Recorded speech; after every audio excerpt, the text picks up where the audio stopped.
Happy Monday, everybody, and welcome to the Sean O'Connell Show.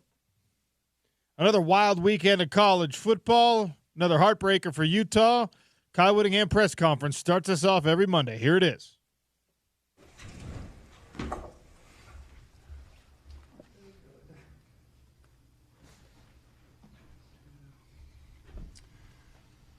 Okay.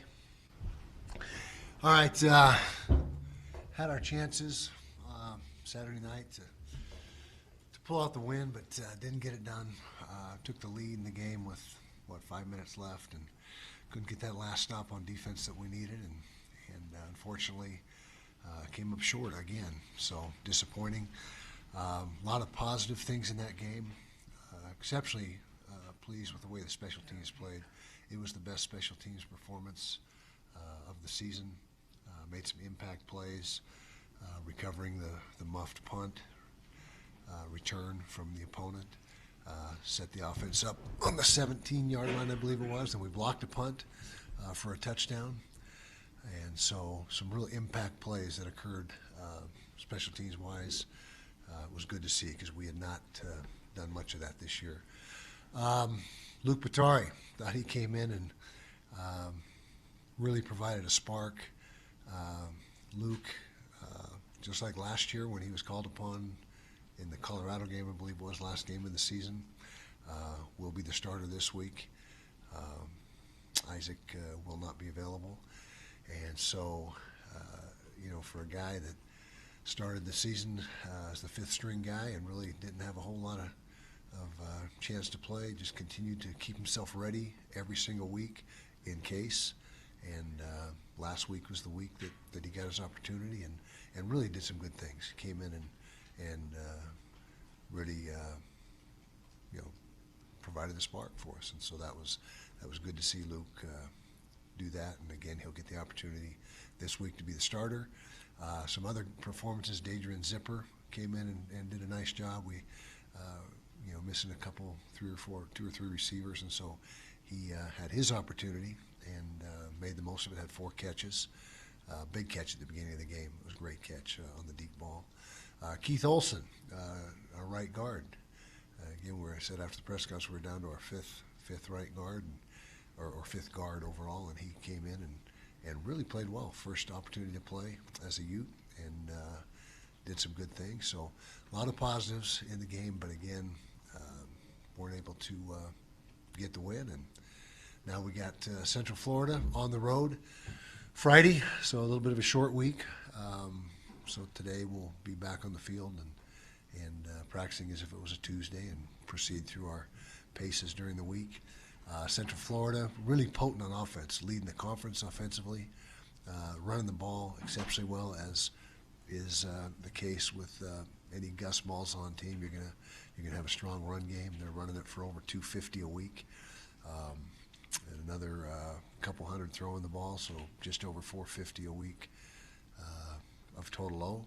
Scoring points, good on third down, good in the red zone. So it'll be a challenge for our defense this week to face that, particularly that rushing attack. So questions? I got Justin's question. You this spokesperson? Okay. Yeah, it's a two-parter. Two-parter today. Wow. Okay. It would seem that the old Pac-12 schools, not just Utah, have had a difficult time adjusting to the Big 12 conference. Do you have any thoughts as to why this is? Also, and we all know this question, any thoughts about completing your 21st year with the University of Utah? Okay. Well, it's my 20th year. Are you talking about next year? Oh, next year. Okay. Okay, let's see. First part, Pac-12. Well, Colorado's having no problem adjusting, as Arizona State isn't either.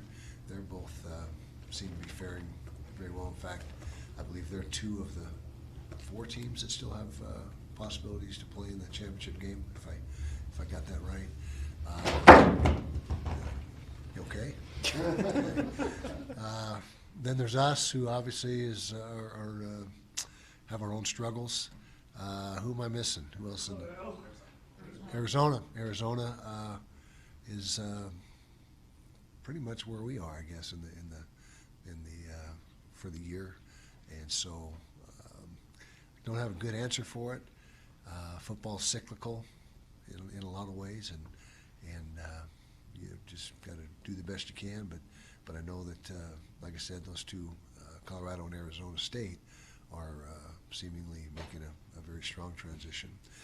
Second part, my 21st year, I will, obviously evaluate after the season's over, see what the situation is. But my decision will be made on what's best for the program, not what's best for me. So it'll be completely determined on how I feel this program is best served going forward. And so, yeah, that's where that is. Okay. Kyle, kind of piggybacking off of that decision, you have an offensive coordinator hire that you have to make. You have a transfer class that I'm sure you're thinking about. Will you make that decision after all of those moves are done? Can't tell you for sure. It's just, like I said, after the final game's finished, Friday, 4 days from now, 5 days from now, sit down and evaluate everything. I can tell you right now that Coach Scally will be involved in decisions going forward, because it's only right that he does that, because he's the coach in waiting, and when that time comes, we need to make sure that he's had input on big decisions, and so it'll be a team effort in that respect going forward as far as hiring and recruiting and that type of thing. Given the quarterback situation, how much of a priority is it to get a starter level quarterback out of the portal? Yeah, well, we gotta solve our quarterback problems. I can tell you that, and that has been a difficult thing this year, and we're now in our 5th QB, and we got one left after that. We have 6 total in the program, so Dallin Ingeman will be backing up Luke Batari in this game, and that's all she wrote. After those two, I don't have a good answer, so we hope it doesn't come to beyond that. But quarterback, as I've said over and over, the most important position in football, in team sports, period. And you better be good there if you want to have a chance to win. And so we've got to evaluate, just like I've got to evaluate my situation, we've got to evaluate the quarterback situation and make sure we have ourselves covered for next year. I guess that's the best answer I can give. PK. Will Isaac be ready for spring ball? Yes, we think that is going to be the case.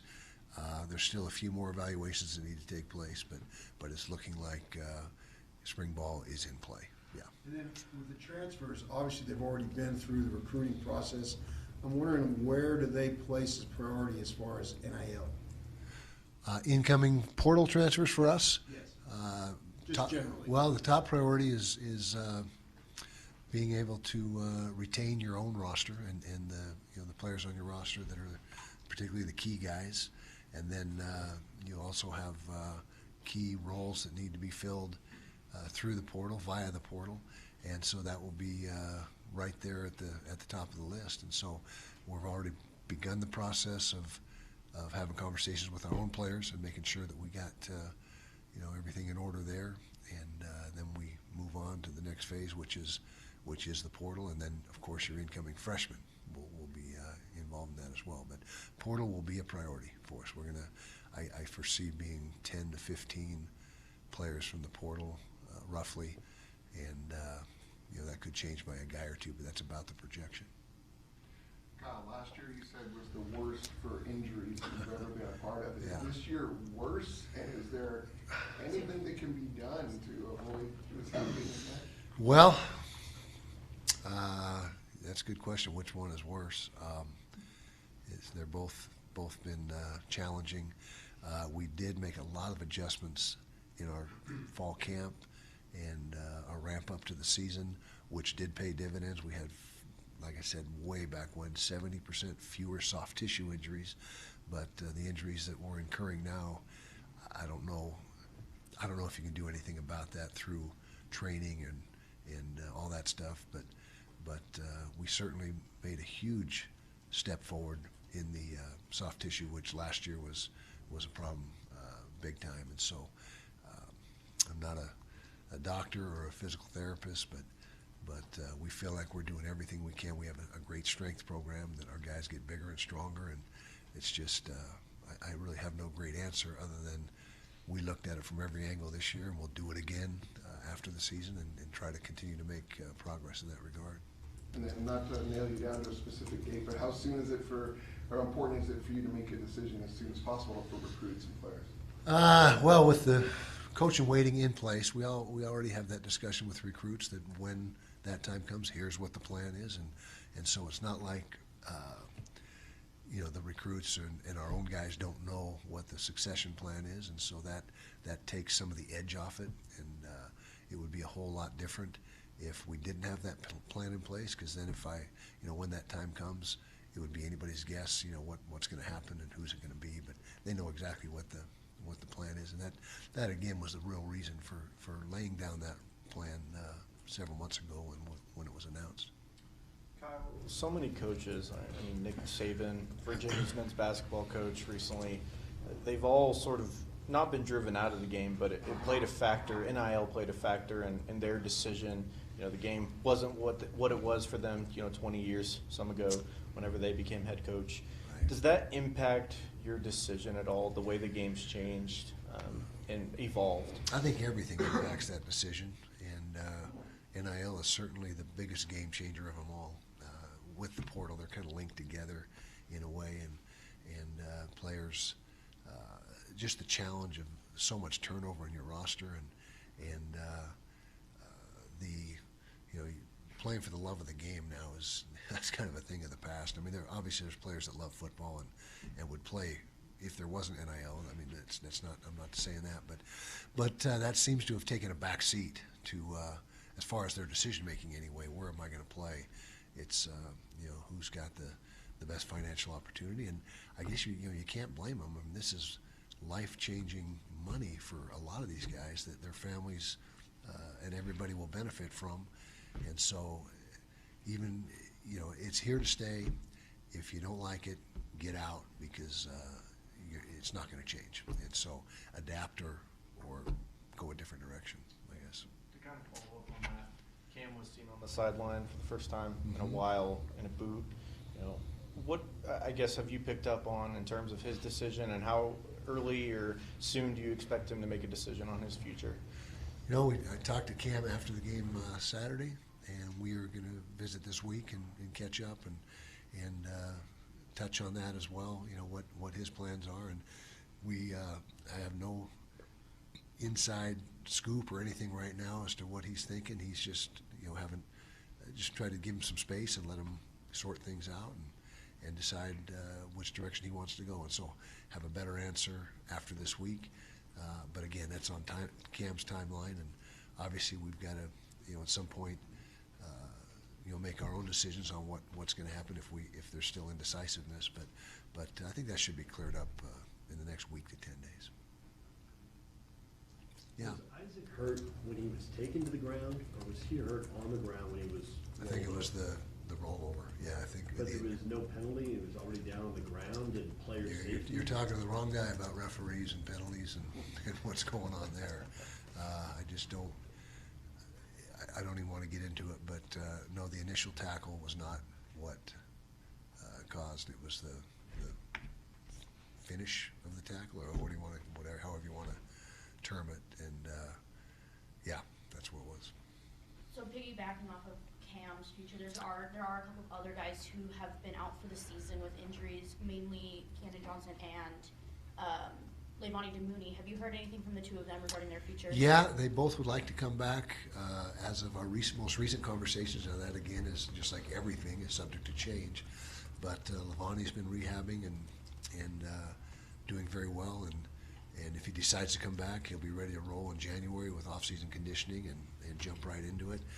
Kennon's a different story. He was very significant injury, and doctors, I've heard some opinions that maybe all the way up until fall camp before he'd be ready to try, and maybe not even quite at the beginning of fall camp. So that's a lot more extensive and a lot more to it than Levani. But they both have indicated that they would love to come back for another year, at least as of our last conversation, which has been a while with those two guys.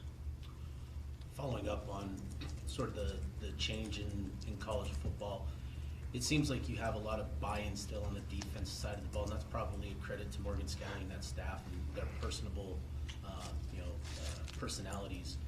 How much more important is it for your culture to, the way you build your culture to come from coaches rather than players, just given kind of the way that players have that freedom to leave? Yeah, we do have good culture and buy-in on D, but I feel like we have it on O as well. I don't think there's a division there. I think that we're in pretty good shape overall in that regard. But the coaches, it's constant teaching, just indoctrinating new guys to our culture and how we do things, and more so than before, because like I said, the numbers are what they are. You don't have 80% of your team returning, teaching 20%. You got just over half of your team returning, teaching just under half of the new guys. And so coaches need to jump in and be a big part of that. And it's more so than ever. And I'm sure it'll continue to be exactly that way. That's how it is. Yeah. Kyle, beginning of the season, you said you had more energy than you think you might have had at any point in your career. The way the season has gone, where do you kind of gauge where your energy's at looking forward, and kind of in the belief of your energy?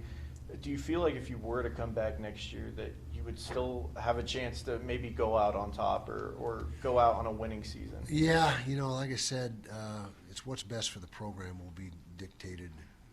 My decision will be dictated based on, and to time it just right so you go out at just the right time. I mean, that they're very, very small percentage of people who are able to do that. And so, again, I'm not saying, well, this was a bad year, so for me, I got to come back and have a better year. I mean, everyone wants to have a better year next year, regardless of who the coach is. And like I said, it's just an evaluation process from me and my family to decide, what's best. And again, I continue to emphasize, put the program first, and whatever the program, what puts the program in the best situation, that's the decision I'll make. As far as energy, I feel great. I mean, I don't have any. It's not like I'm beat down. The season's been a beat down mentally, but physically and just day to day, got plenty of gas left in the tank.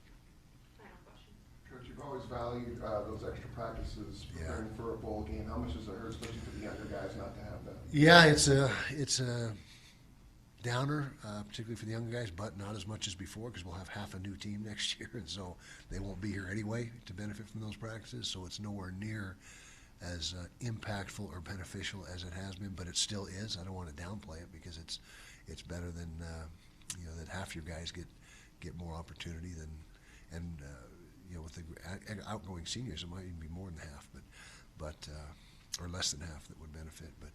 But we don't have it, so there's nothing we can do about that, and just gotta jump into the off-season strength program sooner because of no bowl game, and pretty soon I believe you won't have spring ball either. I think that's going to be a thing of the past within not too long of a time frame, and so but that'll be our next opportunity to work them on the field.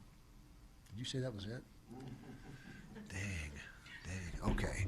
All right, guys. Thank you. Kyle Whittingham, press conference, another one after a heartbreaking loss. Again, just a gut-wrenching loss to Iowa State, and a continuation of the same narrative that has happened now for 7 straight weeks. Team fought hard, made the plays, shockingly, offensively, made the plays necessary to get into the end zone, take the lead, as Witt said, with about 5 minutes left. And then, a defense that has been so stalwart and so reliable all season long is starting to fatigue and is starting to show some of the wear and tear. And, had important players out in the game. Van Fillinger on the sideline in street clothes, didn't play in this game. And David Fotu, and a bunch of these guys that you relied on earlier in the year to kind of add depth at least were unavailable, unfortunately. This game was one of those frustrating games where you finally saw a glimmer from the special teams. You finally saw a pick six, big game-changing play, momentum-seizing play by the defense. Lander Barton, I think, played as good of a game as we've seen him play all year. And I've been critical. I've been probably more critical of Lander Barton than anyone else in radio or in media has. And that probably comes from I was more effusive in my praise of Lander Barton in the preseason than anyone else. And, he's in these last couple of games with the return of Karene Reed, he's, I think, kind of been playing his best ball. But there's no consolation prize associated with that because it's another loss. And it knocks you out of bowl eligibility. And that last question from the press conference was in that respect. No no bowl practices, no development program, no opportunity through December for your young players to get more reps and to get more practice time and to establish better relationships with the coaching staff and with one another, which is probably the most impactful thing now with the transfer portal opening. If you're a guy who was like, all right, well, a lot of these seniors are banged up and a lot of these guys in front of me are probably just going to shut this thing down for the bowl game. You know what? I'm actually going to get a chance to start in this bowl game. That's going to give you a reason to stay where not having a bowl game might not give you a reason to stay. And Kyle Whittingham said he anticipates 10 to 15 incoming transfers. Double that number. There's going to be 20 to 30 incoming transfers to Utah football in the transfer portal. And it's not all going to be like super home run, everyone gets excited about type names, but this is still a program that people want to participate and be a part of. So a lot to unpack from those comments by Kyle Whittingham. A lot to unpack from the Big 12 weekend. We're just getting rolling here on the Sean O'Connell Show, brought to you as always by Alvy Armani and alvyarmani.com. If your hair is thinning, if the hairline is retreating, you don't have to just suffer through the embarrassment anymore. alvyarmani.com, and they will take care of your hair loss issues. Coach Witt, in the press conference for the second straight week, talked briefly about the game that was, Iowa State, even more briefly about the game coming up. Did you notice that nobody even asked a question about UCF? I did notice that. Nobody in that room, and I'm not criticizing anyone. I don't know if I would have had any UCF questions myself if I was able to go sit in these press conferences. Nobody wants to talk about R.J. Harvey. Nobody wants to talk about the Golden Knights. Nobody wants to talk about the uniform combination or what's happening. It's a short week. People want to know what's going on with the future of this Utah football program. And for the second straight week, the conversation was about the transfer portal, NIL, and the future of this coaching staff with an offensive coordinator hire looming, with Kyle Whittingham's decision on whether or not he is going to coach looming. Yeah, and questions about Cam Rising, too, and on his decision. And that's been like a thing for like the last 2 weeks. It's so funny because that last year was kind of question number one heading into an offseason. Like, we think Cam's going to come back. What's it going to be like? What's his timeline?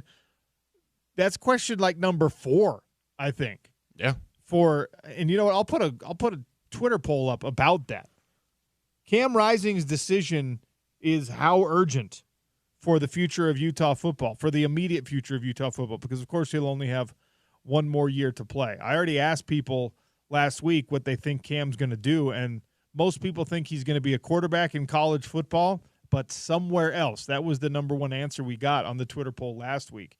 So we await that decision. Coach Witt said he's going to meet with Cam. It's wild, by the way, to hear Kyle Whittingham, head coach for 20 years at this program, talking about a player like, oh, yeah, he was on the sideline finally, and he and I chatted, and we're going to meet this week. Like that was your starting quarterback for 2 Pac-12 championship years, and now you occasionally touch base. That's just the reality of the situation Cam is in. You can't spend time with injured players when you've got healthy players that you got to get to win games. It's now a pro environment. Cam's making good money or was making good money, and it's going to have to make decisions based on that. So what that answer, just that little 20-second snippet, is Kyle Whittingham having a conversation like he is a professional, like he's an NFL coach. Exactly an NFL question. When someone's holding out or someone has to make a decision based on their free agency and things like that. That's the, like, print out Kyle Whittingham's answer and put it next to your TV to read next time there's a free agency question posed to an NFL head coach. It's the same answer. That's where we're at in college football now. And the thing that really jumped out, number one to me, the most pressing, the most important thing said in that entire press conference, Kyle Whittingham was asked about his decision-making process heading into next year on his future. And it was Justin who asked the question. He gets first dibs oftentimes. Shout out to Justin. He said, it's not going to be what's best for me. It's going to be what's in the best interest of Utah football. So my question for you is 877-353-0700. Remove the emotion from the situation. Remove your anger over the fact that you've suffered through however many consecutive defeats. Remove your distaste for what's going on with BYU still being in the Big 12 championship picture and you're not. And try to make an objective decision here. Try to realistically assess how you want to respond to what I'm about to ask you. 877-353-0700 on the Dish Pros text line, at RealOC Sports on Twitter. We're going to talk for the rest of this hour about this, okay? Kyle Whittingham says he will do what is in the best interest of the Utah football program, not what is in his individual best interest. What is that? It's not quite a yes or no, but it's a binary answer. Does he come back? Does he not come back? What is in the best interest of this program? Which of those two things is best for Utah football? If you're in the camp of he forgot how to relate to players, he forgot how to coach, he forgot how to he's lost the locker room. If you're in that camp, I don't think I live there with you. Sorry. This has been a frustrating year, a down year. Kyle Whittingham is far from perfect as a human and as a coach, and I love Morgan Scalley. There's a lot of unknown. There's a lot of uncertainty in turning a program over to Morgan. I have no doubt he's the right guy to take the job. I have no doubt he's the right individual to lead Utah football forward. It doesn't mean that I'm ready to chase the legend out the door.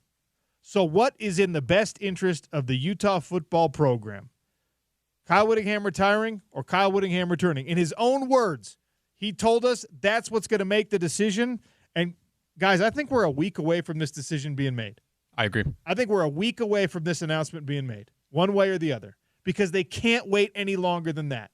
He's going to go, and they're probably going to lose to UCF. All right?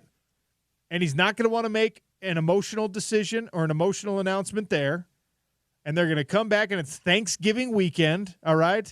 And he's not going to want – well, he might be the kind of guy that wants to just bury it in Thanksgiving weekend in the NFL games that are played on the weekend. Yep. But I really believe that this time next Monday, I'm sitting down after a return from Saudi Arabia – where I'm going to be broadcasting fights this weekend instead of spending Thanksgiving with my family. I think I'm going to be sitting here in this chair a week from today with a decision one way or another about whether Kyle Whittingham is the head coach at the University of Utah moving forward. 20 years are going to come down to these next 5 days-ish in the decision-making process. That makes me feel nuts. So tell me what you think. We'll read some of your texts. We'll take a call if you want to call in, 877-353-0700. In his own words, Kyle Whittingham told you, I will do what is best for the program, not what is best for me. So what is best for the program? Kyle Whittingham retiring or Kyle Whittingham returning? At RealOC Sports on Twitter. We're just getting started. Whew. Thanks, Coach. Low-hanging fruit to start the show this week. Wow. Does it feel like your stomach's twisting a little bit just hearing that? It's wild to me because, look, if it's over for Kyle Whittingham, if that's the decision he makes, I'm going to miss it. I am. Yeah. I'm going to miss that. Like, I'm not waiting until it actually happens for me to tell you that I would miss it. I know that I will miss it. Mm-hmm. Not because I don't think Morgan's the right guy. I will also love Morgan Scalley taking this job, but I will miss the consistency, the familiarity, the constant, if that's what happens. Yeah. ESPN 700 and 92.1 FM, part of the Utah ESPN Radio Network. Sean O'Connell Show. We're just getting started. Your thoughts on what is best for this program. Kyle retiring, Coach Witt returning. Just tell me. It's one or the other. Be right back.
Welcome back to the Sean O'Connell Show. Had to let that whole guitar riff play. It's just a great one.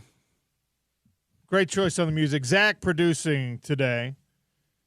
ESPN 792.1 FM. We're part of the Utah ESPN Radio Network. The Dish Pros text line is always open, 877-353-0700. I really want to hear from you. Also, I put up the poll at Real OC Sports on Twitter, and so far, as I expected, the answers that have come in on the question, what's in the best interest of the Utah football program, Kyle Whittingham retiring or Kyle Whittingham returning? This is based on his own words from the press conference this morning. He's going to do what is best for the program, not what is best for him. 50% of the answers so far say retirement is best for the program. 50% of the answers so far say that Whit returning is in the best interest of the program. Tell me what you think. There's a lot to consider here, right? Because you go back, Kyle Whittingham was part of the foundation laid during the Ron McBride era for the success that manifested itself in Urban Meyer's brief 2-year stint. And then, of course, Coach Whitt took over for Urban Meyer, took over the head coaching position when Urban announced that he was leaving for Florida. I was in that team meeting. It's one of the wildest scenarios we've seen. And it's a scenario, by the way, that we don't get to see play out often anymore in college sports. Say what you will about Urban Meyer and what happened with him at Florida and what happened with him at Ohio State and since, and with the Jacksonville Jaguars. That Fiesta Bowl season, first of all, I believe he wanted Coach Whitt to be his successor because he retained Kyle Whittingham as the defensive coordinator when otherwise he wanted to bring mostly his own staff in. But defense, he was like, I'm the offensive guy. I'll do my thing over here. You know what you're doing on the defensive side. Let's have that be the status quo. And then he turned the program over to Coach Whitt, but not without finishing the season. It was a special year. It was an undefeated year. He took the Florida job instead of the Notre Dame job, which was kind of a surprise. And he wanted to finish out and coach the Fiesta Bowl to make sure that he didn't leave anything hanging. And that's not something that coaches really do very often anymore when they take a new job. So that was Kyle Whittingham's first opportunity as a co-head coach, right? He was the co-head coach of the Fiesta Bowl. He was a huge part of that team, obviously, as the defensive coordinator. That was a stellar, absolutely incredible defense. Just smothered so many people. The offense, of course, was also fantastic. And then, you know, Coach Whitt took over. And I will say my perception of those early years is colored by my own lack of success on the program. But I think it took some time for Coach Whitt to kind of feel out the process of what he was going to be as a head coach. He was incredibly popular with the players as a defensive coordinator. And he became popular with his players as a head coach. But as he was trying to figure out what to take from the McBride ways and what to take from the Urban Meyer ways and what stamp to put that was just purely Kyle Whittingham, there were growing pains, right? And they figured it out very quickly. And then he had his undefeated season in 2008. That Sugar Bowl season was absolutely magical, incredible, and somehow an improvement upon the original BCS busting season. And of course, a lot of people attribute that to why Utah gets invited to the big show and gets to be part of the Pac-12 eventually. There's a lot more layers to that onion, obviously, but that was definitely part of it. And again, Kyle Whittingham was the steward of all of these changes and all of this seismic shifting of Utah athletics. Just go, if you haven't been on campus in 20 years, I graduated from the University of Utah 18 years ago. If you were walking around that campus 18 years ago and that was the last time, do yourself a favor, go up there now. Partly because it's a world-class research institution, especially incredibly well-noted in the medical sciences, but also because of the success of Utah football, primarily Utah football as an economic driver. The campus looks different. The athletic facilities up there look way different.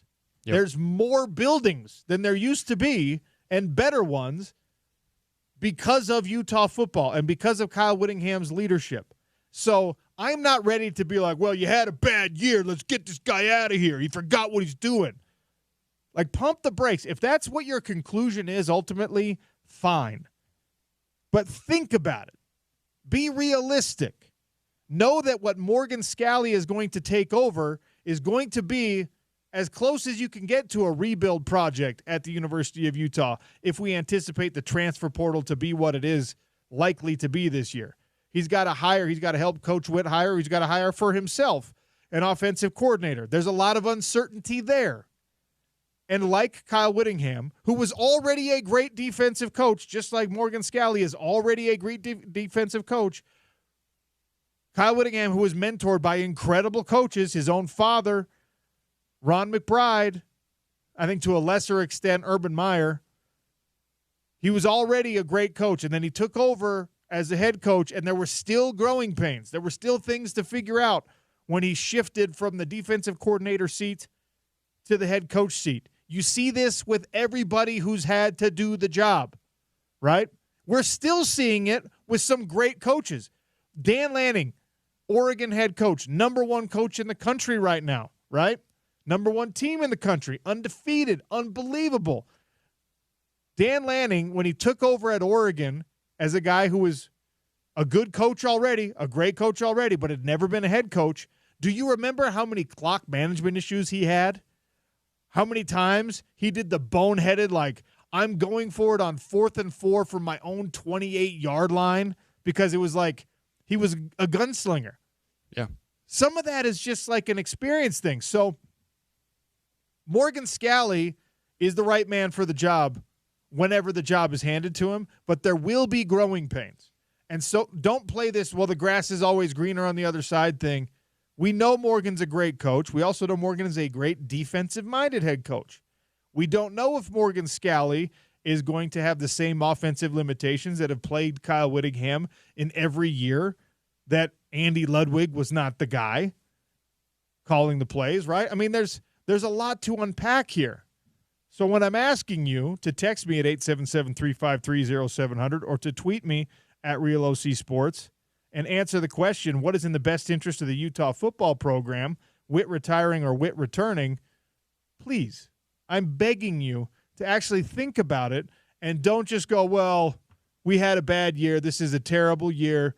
Look what happened with the quarterback situation. We're going to get to all of that on the show as well today, all right, because there's a lot to talk about with the fact that Luke Batari comes in and looks like he knows how to play the position and it sparks the offense.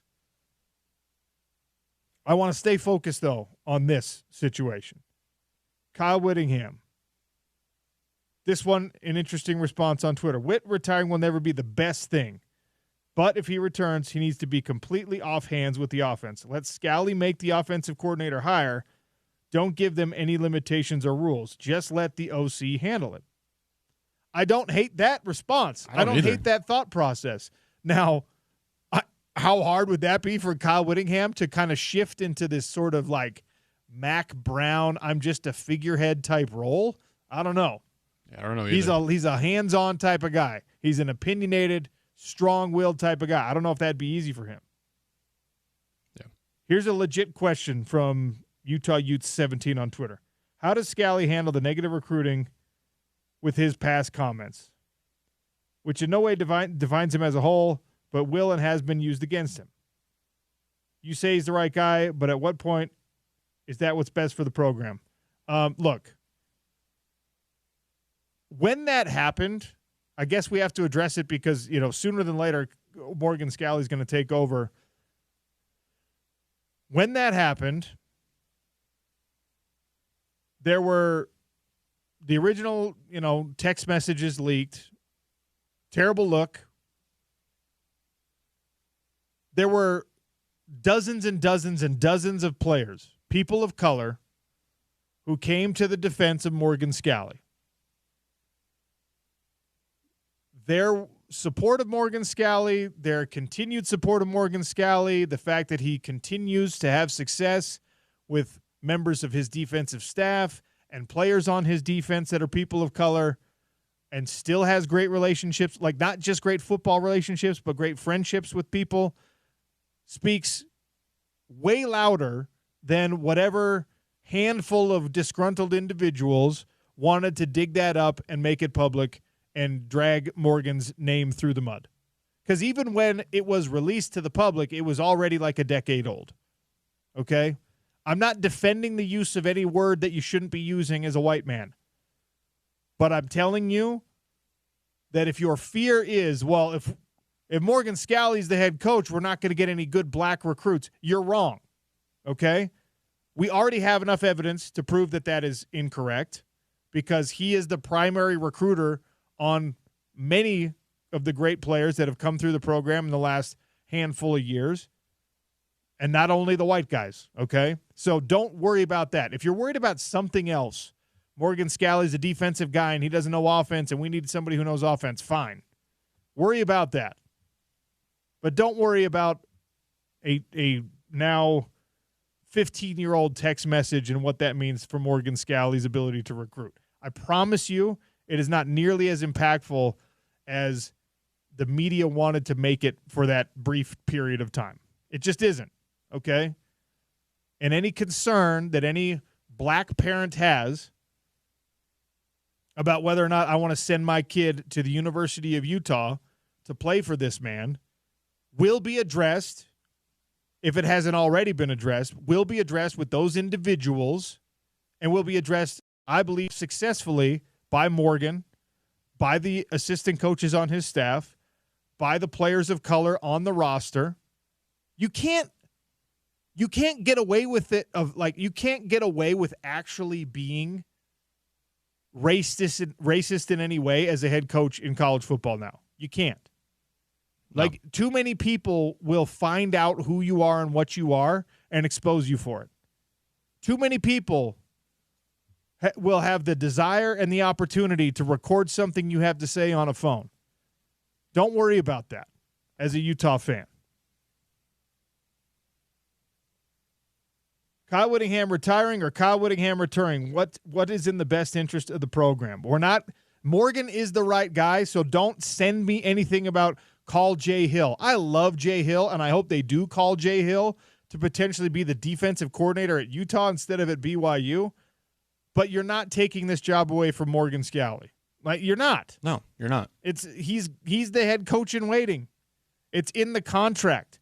Even if it wasn't already in writing, then you probably should still give it to him because he has put in the time and he has passed over other opportunities with the expectation that he would eventually be the guy. We're not having that debate right now. We're having a conversation about when Kyle Whittingham tells us in a press conference, I will do what is best for the program, not what is best for me. That, to me, indicates that he's not even going to consider one of the follow-up questions. Well, you don't seem like the kind of guy who wants to walk away on a bad year. I don't think he wants to walk away on a bad year. I think he's way too competitive to want this to be the final memory that people have of him as a head coach. But I believe him when he says, if I think it's in the best interest of the program for me to leave, I think he will leave. This is his baby that he has raised for 20 years. He is not going to do anything to hurt it, not deliberately.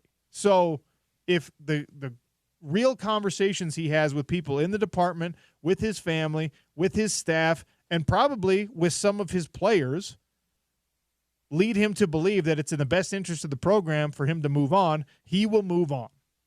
But I'm asking you as a fan, remove as much emotion as you can from it and tell me what you think. Right now, 52% of the votes say Whit retiring is in the best interest of the program.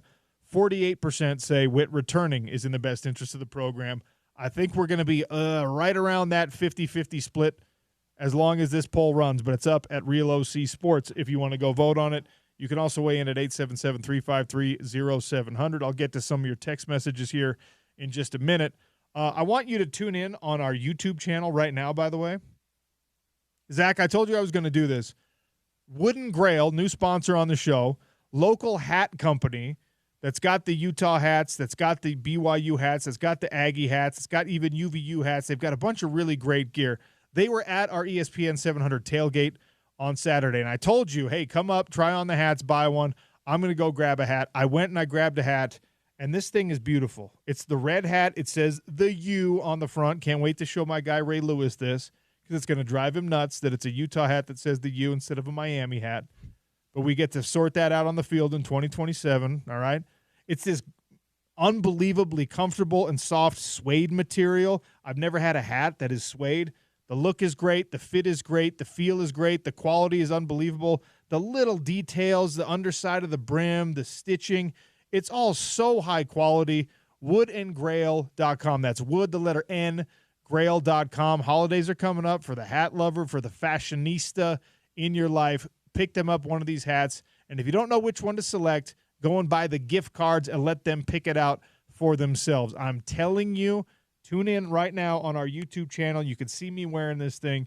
It's a fantastic hat. Beautiful. It looks really good on you. I mean, partially because I'm so handsome, but partially because the hat is such a high-quality hat. A good high crown on the hat. This one's a snapback. They have fitteds. They had the trucker hats. They've got the flip the script. It was a hard decision for me to make, go with this one or go with the upside-down, the flip the script Utah one. I went with this one because the fit was just a little bit better on my gigantic head. I have the largest head on planet Earth, but even snapbacks don't fit me sometimes because of it. That's my problem, not your problem. Woodandgrail.com. Tell them OC sent you. Check them out. Really, really fantastic and would be a home run gift for any sports fan in your life. All right, some responses from you on text message. Bill Riley, voice of the Utes, is going to join us in about 10 minutes. I'll ask him how he would answer this question. What's in the best interest of the Utah program? It's the Sean O'Connell Show on ESPN 700 and 92.1 FM, part of the Utah ESPN Radio Network.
network. Kyle Whittingham, about 40 minutes ago, said in his press conference, hey, I'm going to make my decision on whether or not to return next year based on what's the best interest of the program, not my personal best interest. So I passed the question on to you as a fan. I got some great responses on Twitter. What's in the best interest of Utah football? Coach Witt returning or Coach Witt retiring? And great text messages coming in on the Dish Pros text line, 877-353-0700. This one from 9438. I love Coach Witt, been a huge fan going way back, longtime season ticket holder. He's an amazing college football coach in college football that no longer exists. I think it's the best for the program now if he retires and hands the reins over to a younger guy who's better suited to adapt to whatever the game is. That is, I think, where the crux of this decision will be made. Kyle Whittingham is a phenomenal coach in the traditional methods of college football. Now, he has managed this transition relatively well. Don't take that away from him. As the transfer portal was becoming a thing and as NIL was becoming a thing, Utah had already established itself as a quality destination for transfer players, a lot of whom had to sit out a year for eligibility reasons, i.e. Cam Rising, right? So he was maybe ahead of the curve in that regard and making sure that he found quality pieces in the transfer portal before we called it the transfer portal. But I think you're right. That I think that, a part of this decision will be made on, hey, am I coaching the same thing? Is this the college football I know? Or is it a college football I can adapt to? A resident BYU fan says, I hope Kyle Whittingham stays. 0910, I want to know if that's because you hope he stays because you think it allows BYU to be better, or do you hope he stays because you have some affection for Coach Witt? 4611 says, best thing for Utah is for Coach Witt to stay. He's a legend. People want to play for him, period. Stay and develop another year. A lot of folks also in these text messages paraphrasing, saying that you got to give the guy one more year to go out on a high note. I agree, but he just told us he's not going to make the decision for his own best interest. His own, hey, I want to go out on a high note. It's in his mind what's in the best interest of the program. Food for thought, 877-353-0700. Keep the text messages coming in. Some really, really great ones coming in. Keep them coming. All right, one of our great partners on ESPN 700 and on the Sean O'Connell Show, our friends down there at Farmer and Chemist. High-quality, pharmacist-directed, beautiful, aesthetic location in historic Midvale.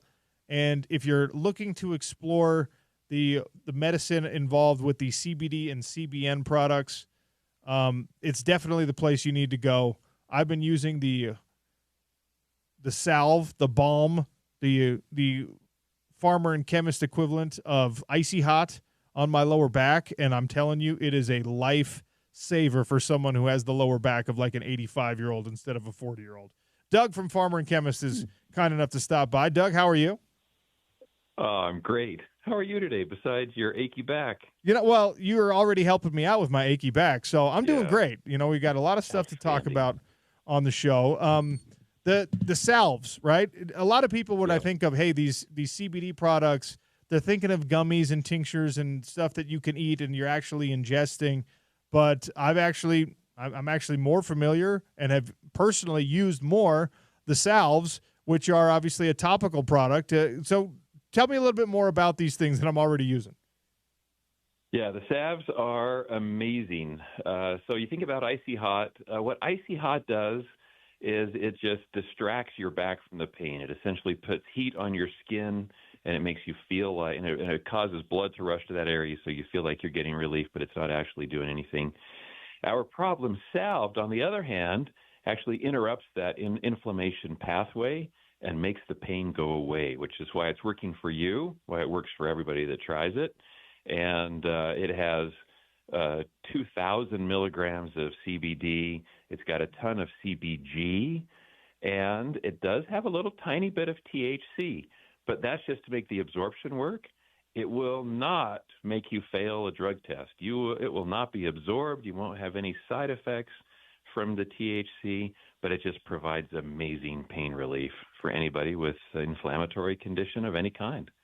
And clever name, Problem Solved is the one that I've been using. Problem So Solved. pretty great. And look, you don't have to use it by itself, right? You use something like that with the tincture or with the gummy and double the benefit.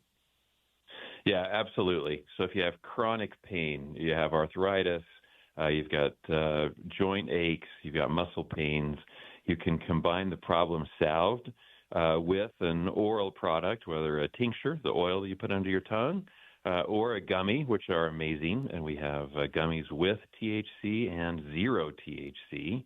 And you get a whole body relief of inflammation. And it's really incredible. So folks that have arthritis, folks that have chronic pain issues really benefit from both the topical, where they can apply it locally, and then an oral product that gets the whole body relief. And a special discount for ESPN 700 and 92.1 FM listeners, right? Absolutely. If you mention ESPN 700, either in the store at 7719 South Main in Midvale, or online at farmerandchemist.com. Use the promo code ESPN 700. You get 20% off your purchase. We'll be giving away a Farmer and Chemist gift card in our trivia section at the end of the show today. Make sure you stay tuned for that. Doug, always a pleasure. Thank you. Have a great day. Thank you. Doug from Farmer and Chemist, farmerandchemist.com. Again, make sure to take advantage of that discount by mentioning ESPN 700 at checkout, either online or in store. I recommend you go down to the store. It's like an old school vibe. It's like this beautiful apothecary sort of aesthetic. Really, really nice place.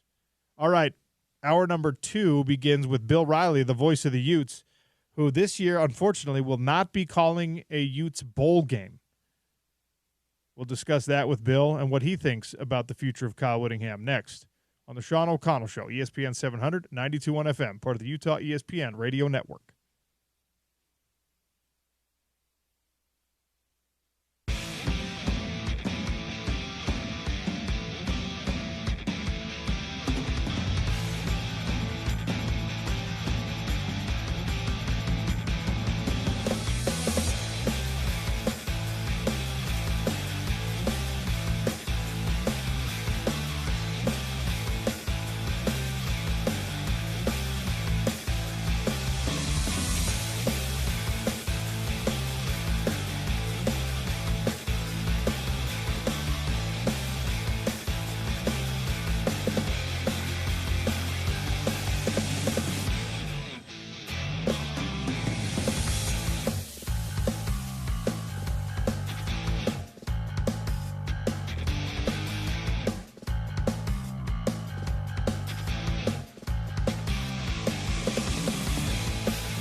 that they're going to see another quarterback.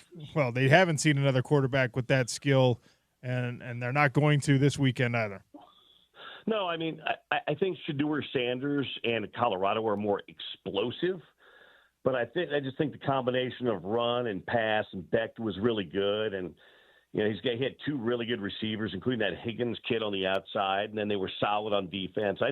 Again, the Big 12 has not turned out to be the elite league this year, but they've got a lot of really good teams, and I think of the teams Utah's seen this year, both sides of the ball, I think Iowa State was probably the most complete team. I was most impressed by Beck. You're right. Shedeur Sanders is probably, he's the higher rated pro prospect, and he's a great quarterback. But the release on Beck, he just gets the ball out so fast that the pass rush doesn't become an issue for him. And you're right. He has quality balance on that offense and some experienced wide receivers. Daunting for a Utah defense that has been so good all year and was good at times of that game, and obviously had a huge pick six and gave Utah points. But in that final possession for Iowa State, as has been a theme, just not able to get the needed stop. No, they played relatively well in that game, but when you don't score quite enough, you put pressure on that defense, and against a team that's good, they're gonna make some mistakes. They were a little short-handed. They didn't have Van Fillinger on Friday or on Saturday night, but they're not, Sean. They're not getting to the quarterback at the rate they have in years past. They're getting some pressures, but they're not getting the quarterback to the ground, and I think that puts a lot of strain on the rest of the defense. And their lack of a consistent get the quarterback to the ground pass rush this year, I think, has hurt them because they've faced quarterbacks, Retzlaff, Sanders, Beck on Saturday night, some others that have extended plays because when they got there, they didn't get them or they didn't get there. And I don't think the secondary's been bad this year, but you're asking guys to cover for a long period of time, and that's tough to do. Luke Batari came in for an injured Isaac Wilson, and he provided a little bit of a spark. Nice drive. I thought he got into the end zone on the scramble, but it ended up being Mekhi Bernard out of a Wildcat snap on the next one, if I'm not mistaken. But I cannot express enough admiration for Luke Batari, who starts the season as a fifth-string guy, and again will be starting the last game of the year for Utah, second consecutive year. I don't know if people fully appreciate how difficult it is to come in at any position in the middle of a game or after the middle of a game, not expecting to take snaps, not expecting to play, and to immediately have an impact like that. He forgot it's a fifth-string quarterback. He looked remarkably composed. And I think some of that's just having been around, played a couple of years junior college football, been in the system now for 3 years. I think it's all of those things. We talked about this a little bit, and I think you have on your show. Isaac Wilson has struggled. There's no doubt about that. But Isaac Wilson is 18, and he's a true freshman who has not played really a lot of college football, not been around it, not seen it, not soaked it up. I think the biggest difference for me between Luke and Isaac was, Isaac still, his eyes are wide open, and he's, you can almost sense his anxiety or nervousness at times, where Batari doesn't have the skill set that Wilson does. But I think just the experience that he has, being older and being around it and being in the system longer, provided a little bit more calmness. And you're right. I mean, he probably hadn't taken any snaps in practice till last week. And now this week he's getting all the snaps. So it's crazy, although I don't think he'll get all of them. I think Dallin Ingerman will have to get a few. But it really is crazy what's happened the last 2 years, especially this year with the quarterback spot. I don't know if you saw it live, if you noticed it. I'm sure you've seen on the replay. The play that took Isaac Wilson out, the tackler did an extra little gator roll after they're both already on the ground. Is that a dirty play? I think so. He had him to the ground. There was no reason to keep hold of his leg. Isaac wouldn't get back up and run it again. I think when he rolled and twisted, I think it was a little much. I do. He was already coming down, so there was no need to do the rest of it. All right. It looked like a pretty good MMA move, though. I mean, that twisting that twisting motion on the foot or heel is a submission. It's a heel hook, and it blows up your knee. So I hope it didn't blow up Isaac's knee. I don't know what the official diagnosis on the injury is, but yeah, I mean, you say that facetiously, but there's literally moves in combat sports designed to accomplish the same thing as I think that Gator roll did. So not cool. In any case, we move on. I'm not blame the refs guy. I know you're not blame the refs guy either. The Big 12 has an officiating problem, and I think Utah has an officiating problem too. There was some weird stuff going on. I have never been in that stadium and seen referees interact with fans. I've never seen people like Sean, thank you. I noticed that too. You know, I'm a little higher up than you guys are, but I noticed this on Saturday. There were 2 or 3 times during the game where officials turned, and I don't know if they were in. You were on the field, I think, but I don't know if they were in. But they were looking into the stands. Sean, you never see officials look into their backs are always to the field and to the bench. They're always pointed toward the field. I noticed there was one toward the north end zone. There was another one looking toward the east side. But I noticed a couple of different times, in that it wasn't just one. There were a couple of different officials that were looking into the stands. Now, you were on the field. Did you see interaction? I did, and I was blown away, Bill, because I was standing in the northeast corner, right? I like to go and watch the end zone view for – usually that's where I spend the first half of the game, kind of pace back and forth, whatever. And the side judge, the linesman on that side was – I don't know if he knew somebody, one of the fans in the north end zone. It seemed like maybe he did because he kept looking. And there was a lot of heckling. There was the ref you suck chants going on. And twice during timeouts, he actually went over and talked with the fans on the front row. Like actually walked over and spoke to them. Now, the man he was speaking to, it was like smiles and laughing. So I think maybe they knew each other.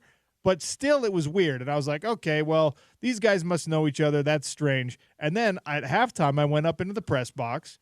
And when I'm up in the press box, I got my phone out. I got the laptop, and I'm seeing the social media. And I'm seeing videos taken by other fans of a different official also speaking to and interacting with the fans. So you're telling me I've never seen it in my entire life of football, and at least 2 officials in the same game are now interacting with fans at Rice Eccles? It's weird. At best, it is weird. Yeah, like I said, I'm too far up to know anything, but I'm looking down there, and a couple of different times I saw officials, and not just glancing, like body turned looking up into the stands, which, again, you just very rarely ever see. Again, I don't know what it was, but I just very, very rarely have ever seen that happen. They're almost trained to face the field, block the crowd noise out. Fans are going to yell at you. Don't interact. So I it's funny you brought that up because I kind of saw the same thing myself. I thought it was weird. How many times have you seen a defensive holding penalty called on a field goal block on an interior defensive lineman? You have to be looking for that. I'm going to say that right now to make that call because that is not an obvious. I think it was the right call upon further review, watching it, because you're not allowed to touch the snapper on special teams. You can't hit the center who's snapping the ball. You can't do it. So, but yeah, I don't know that I've maybe I've seen it once, maybe in my life, but yeah, I think it was the right call though. You're not allowed to hit the snapper, but the snapper is also not allowed to keep his head down, so you can't touch him.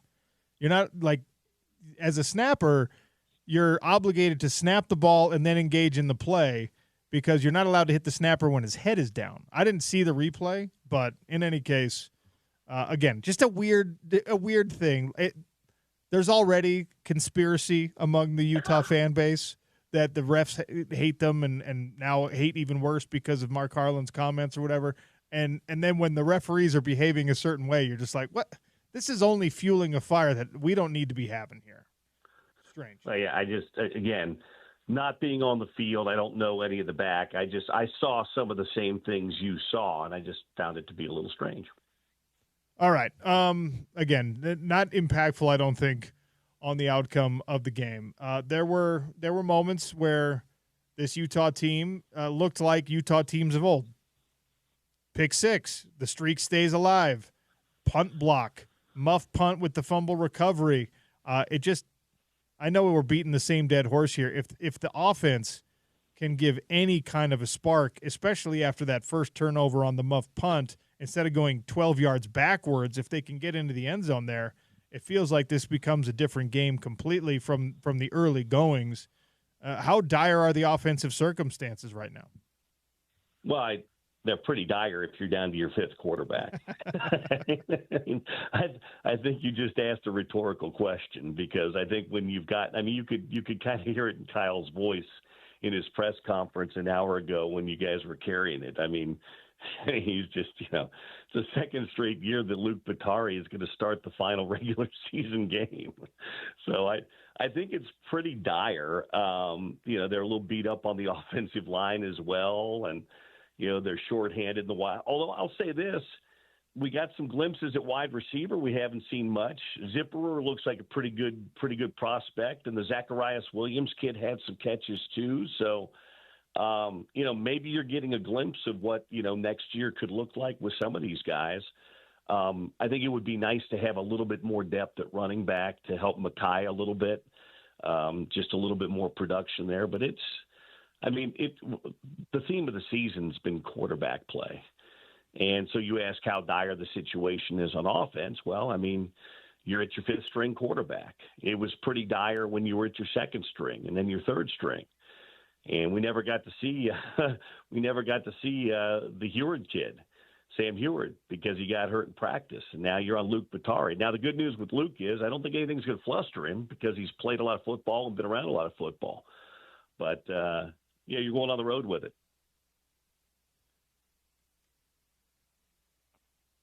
Bill Riley, my guest. Were you playing me off with music there? That was the accidental button push, I think, in the prod room. Bill Riley, my guest here on the Sean O'Connell Show. All right, in that press conference you just alluded to, Kyle Whittingham was asked about his future, and his answer was interesting to me because he said, "I'm going to do what I think is in the best interest of the program, not what's in my own best interest." I interpret that to mean he's not enamored or bothered by the idea of like, hey, I need to make sure I go out on a high note. And there was a follow-up question kind of to that effect. I interpret it to mean that he's going to have the conversations necessary to see if, like, people in the building, people around him, his staff, his players, whatever, think that now is the right time. And obviously it's his decision ultimately to make. Curious what your interpretation of his answer on that front was. I think he is looking at everything. I'm around him a lot. I know that his energy is good. I know there's a lot of frustration because of this year. Let's face it. He's not had to deal with much losing. This will only be the third losing season in 20 years of being a head coach. That's a lot of winning and not a lot of losing. So I think there's some frustration there. I just think, Utah football is Kyle Whittingham. He's the identity of Utah football. It's not a singular player. It's him and it's his program. Now, it's not going to be his program forever, but I don't think coming into, I think when you're ready to go, you have an idea that you're ready to go before a season or a year or so out. But I don't think coming into this year that was the case. I think there were a lot of expectations inside that program, obviously outside the program as well. So the program is his, and as long as he wants to do it, I think that's in the best interest of Utah football, because his name carries weight in college football. You and I have friends around the country that cover it nationally. Most national college football writers consider him to be a top 5 or 6 coach in the country. He doesn't have the budget or the resources that Ryan Day or Nick Saban had or Dan Lanning has at Oregon. That's not to say he doesn't have good resources, but we all know there's a hierarchy. Most people consider Kyle to be gold standard. So as long as you can hold on to gold standard, I think you hold on to gold standard. So I hope, he decides that he wants to continue to coach, because I think that that's where Utah football wants to be as long as he wants to do it. Yeah, we're on the same page there. I just think it's foolish, even coming off the heels of a really rough year, to hasten the end of a legend and someone like you just mentioned, who is universally respected and is like, he really is the identity. When you ask people what they know about Utah football, that's what they know about Utah football. They know Kyle Whittingham. They can't mention players most of the time. They just know that you have this badass coach who is, one of the guys that has been around for the longest time and has a particular brand of football associated with him. Well, and Sean, too, it isn't like this program has dipped from a recruiting standpoint or anything like that. They found a way to win 8 games last year with a lot of injuries, including their starting quarterback. Now, this year's been different. It has been Cam Rising, Brandt. There have been injuries across the board. But it's not like this program has been in some dip and some decline for 3 or 4 years. Remember when Bobby Bowden was at the end at Florida State? Now, they were winning 7 or 8 games, but the standard there was win 11 or 12 and play for a playoff or a bowl game or national championship. But this is a blip. And this is some bad, if you want to call it bad luck or misfortune, whatever you want to do. But I know him because I work with him every week. The energy and the enthusiasm for football is still there. So I just think that, if you've got a guy that's still engaged and wants to be here, and that's the best for the program for me. Who do you think is going to play in the Big 12 championship game? God, I have no idea at this point in time. I think Arizona State's going to beat Arizona, although that Territorial Cup is always weird. But Arizona State's got something that they're kind of I think it's in Tucson, but I think they've got a little mojo going. Colorado, they didn't play very well last week against Kansas. They've got Kansas State. Is it Kansas State they have? No, Kansas State has Iowa State, so that's Iowa State. That's right. I really like the Cyclones, but boy, that's a tough go, even at home with Kansas State. A great name for that game, by the way. They call it Farmageddon. That's just wonderful. Farmageddon. Yeah, it's the 2 ag schools in the Big 12 really going at it. Farmageddon. Here's who I think are the best 2 teams right now. To me, the match. Well, I think Arizona State's playing great football. I would love to see an Arizona State-Colorado matchup. That would be the matchup I'd like to see. How cool would that be with 2 former Pac-12 teams in the much-maligned Pac-12? Colorado has Oklahoma State, by the way, to finish their season. That should be a layup. It should be. And just because the season has been so insane in the Big 12, watch Mike Gundy just have one last run at it. Well, I can tell you who the Big 12 would like that. They want Colorado, and so does TV. Understandably so. They've been one of the great shows. You've got a likely Heisman Trophy winner, certainly a finalist, and a top 5 draft pick, and the most interesting and charismatic coach arguably in all of college football. I mean, from a TV show standpoint, that's as good as it gets.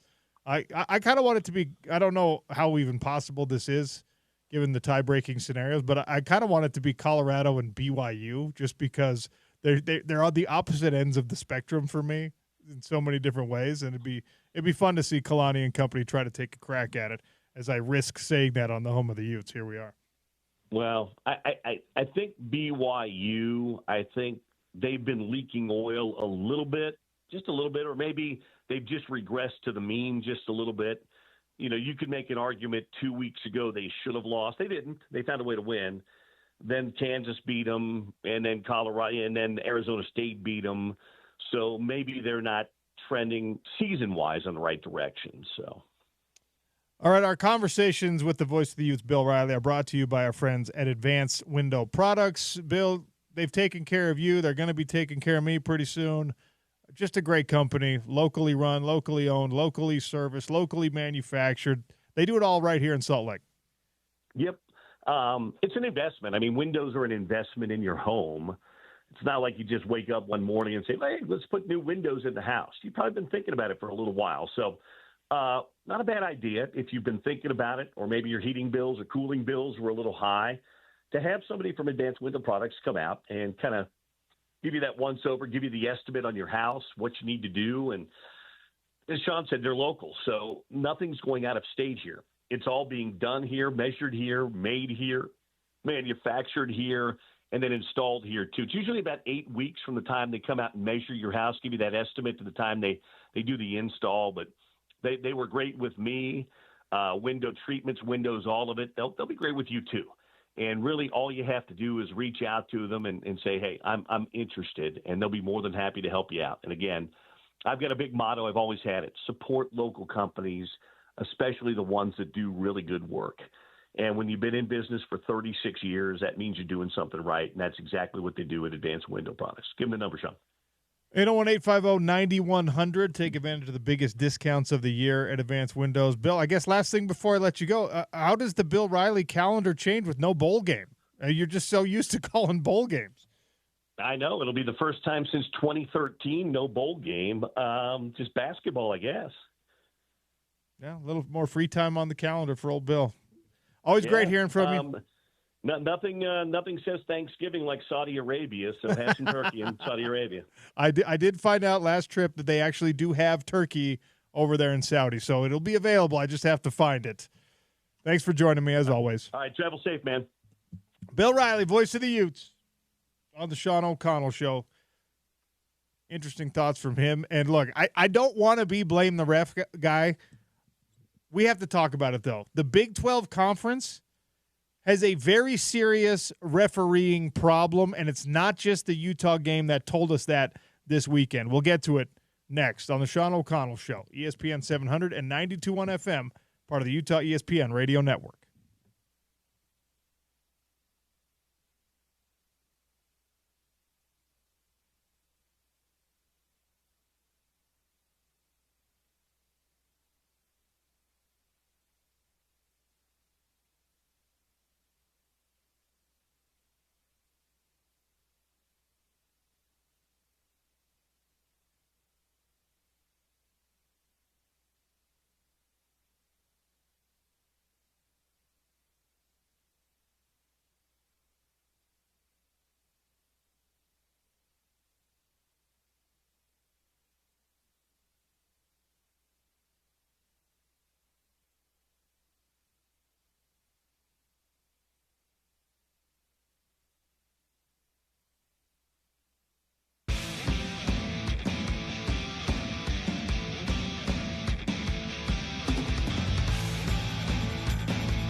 that Broncos roster, by the way, a 4-sack rookie season.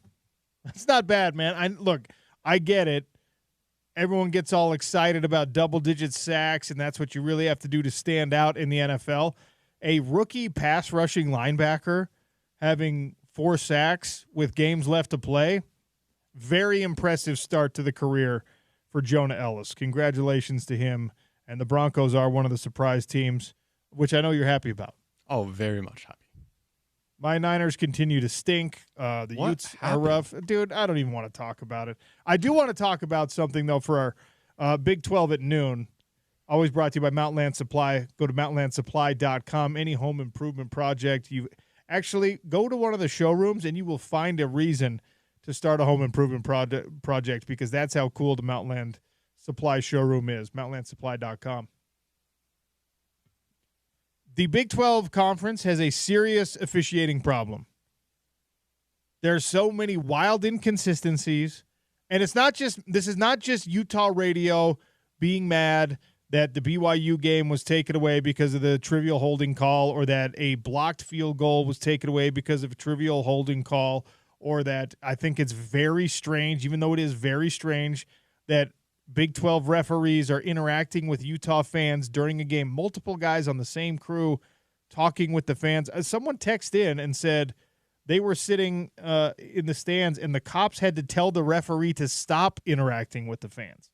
Like, I don't know. I'm a conspiracy theorist by nature. I would not be surprised at all if Mark Harlan's post-game comments after BYU led to a phone call or two and a not on the record plan by referees who felt attacked to maybe make Utah's life a little bit harder. But it's not just Utah, all right? If it were just the Utes that were being victimized by inconsistent and stupid officiating, then I would say, all right, well, it's a Utah problem. This is a Big 12 problem. In the Kansas-Colorado game, Shedeur Sanders almost got taken out of the game. After he threw the ball, defensive player comes at his knees at full speed, a step and a half after he releases the ball. He goes ass over tea kettles and ends up, shaking up on the play. That's a late hit, too. It's a late hit. It's a roughing the passer at the very least. It's a dangerous hit that in the NFL is going to get you a fine. I get you don't do it the same way in college football, but I don't even ask for preferential treatment for star players. I think that's stupid. This is a guy that's going to be a top 5 draft pick. This is a guy that's important to the media exposure of your conference, and he plays the most important and most protected position on the field. The strike zone on a quarterback is now above the knees and below the neck, and that was a player coming full speed after the ball was away in a very, very dangerous scenario. And Shedeur Sanders, I don't like him. I think he's one of the most unlikable players that I've ever been around.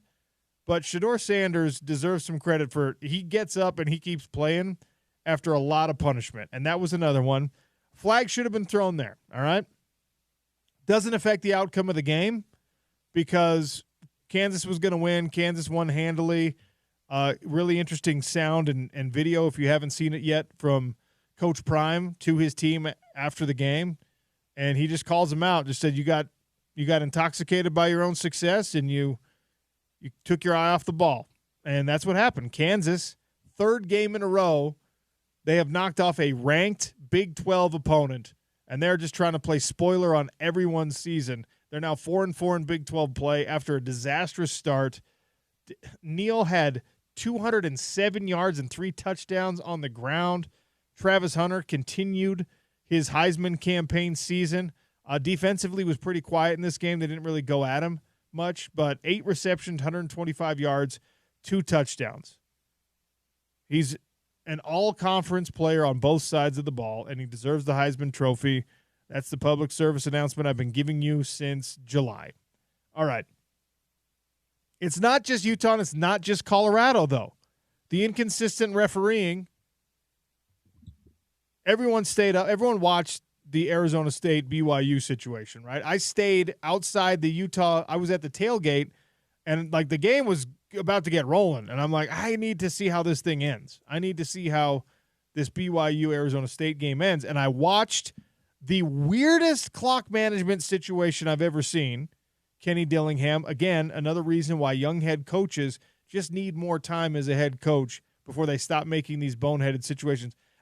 Dillingham gets so much credit for what he's done with Arizona State. He deserves serious consideration to be the national coach of the year, certainly to be the conference coach of the year. His team was picked to finish last, and for my money is probably going to be playing for a Big 12 championship in a couple of weeks.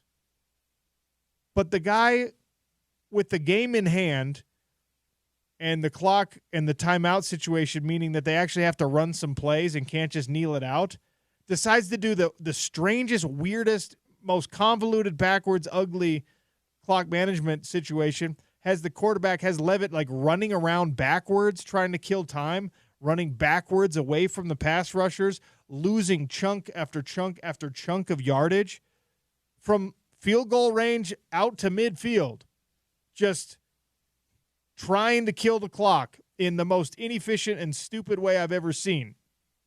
That is kind of crazy. I mean, I was watching the game at first because I was out my other job, but one of the servers changed the TVs. I was kind of mad. I was like, I was watching that. But, yeah, I saw on Twitter when I had the chance about all the calls that were made. And well, look, the calls that were made, whatever. The call that wasn't made in this game, right? So Kenny Dillingham's insane plan to try and kill the clock comes down to a final snap with 7 seconds left on the clock and Levitt just hurling the ball as far as he can into nothingness, which is, in college football, inside the tackle box, is intentional grounding and is a penalty that was called in the same day against Utah when Luke Batari threw that ball away. So another Big 12 officiating crew decided that was a penalty, but in an end-of-game scenario, with the fans rushing the field and 1 second left on the clock, no flag thrown for intentional grounding. Now, fine, okay. We have seen what happens when the fans rush the field before the clock expires. If there's extra time left or if there's a reason to call an extra play, if there's a reason to have an untimed down, whatever. We have seen at Rice-Eccles Stadium in 2012 what happens if that scenario unfolds. The home team is assessed a penalty.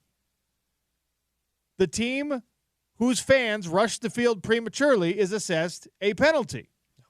And that is a 15-yard penalty, and 15 extra yards would have meant the Hail Mary from Retzlaff that was caught by Chase Roberts at the end of this game is a touchdown pass instead of falling short inside the 5-yard line. In fact, I guess the issue there would have been he might have thrown it out of the back of the end zone. But in any case, it makes it a more realistic and feasible play. And there's a chance that you could have stacked those two penalties on top of one another, and now BYU is really in business for that Hail Mary play to be something that was executable.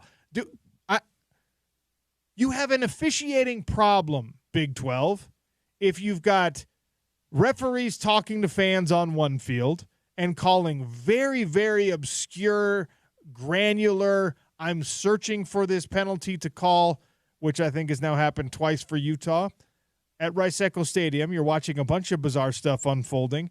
If you're letting one of the best players in the league get demolished after throwing a pass in a late hit, roughing the passer situation, you swallow that flag inexplicably. And then when you have the team at the top of your conference standings, on the road, in the desert, in a game-deciding scenario where two obvious penalties, like obvious in the rule book, you have to call those penalties when they are committed, you don't call those flags, or you don't throw those flags. That doesn't make sense. Like, the roughing the passer thing is a judgment call. The holding thing is a judgment call. That was intentional grounding is not a judgment call. That's that's the rule. The fans rushing the field and an unsportsmanlike being assessed against your team, that is not a judgment call. No, it's not. That's something that has to happen. When Kenny Dillingham spent 15 minutes berating the referees in their face as they were debating how to get the fans off the field, and still no penalty. I'm not here to tell you that the game ends differently if BYU gets a few extra yards on that snap, but it might have, because they completed the damn pass, and Arizona State was not trying to let them to complete that pass. So BYU falls now into a 4-way tie instead of standing alone at the top of the standings, and they would have clinched an opportunity in the Big 12 championship game had that game ended differently. I don't want to take anything away from Arizona State. They played the game. They deserved to win the game. But again, this is a conversation about the Big 12 having an officiating problem, massively inconsistent. And if you were paying attention to even these 3 different games, that says nothing of anything that might have happened with Texas Tech, Oklahoma State, Arizona, TCU. I'm just talking about the 3 highest profile games on the national landscape, well, and one on the local landscape, because Utah's not high profile right now on the national landscape. If you just cherry picked 3 different Big 12 games, you could find serious and egregious and questionable situations with the officials happening. It's not an isolated incident. The Big 12 has an officiating problem. And now Utah has the biggest officiating problem, because I really believe that those comments by Mark Harlan after the BYU game have put an unfortunate target on Utah football. And I don't think that the professionalism of these Big 12 referees is so strong and so profound that they are ignoring it. I think quite the opposite is happening, because it is a kangaroo zoo in a Big 12 officiating right now, and you don't have to be watching a Utah game to figure it out.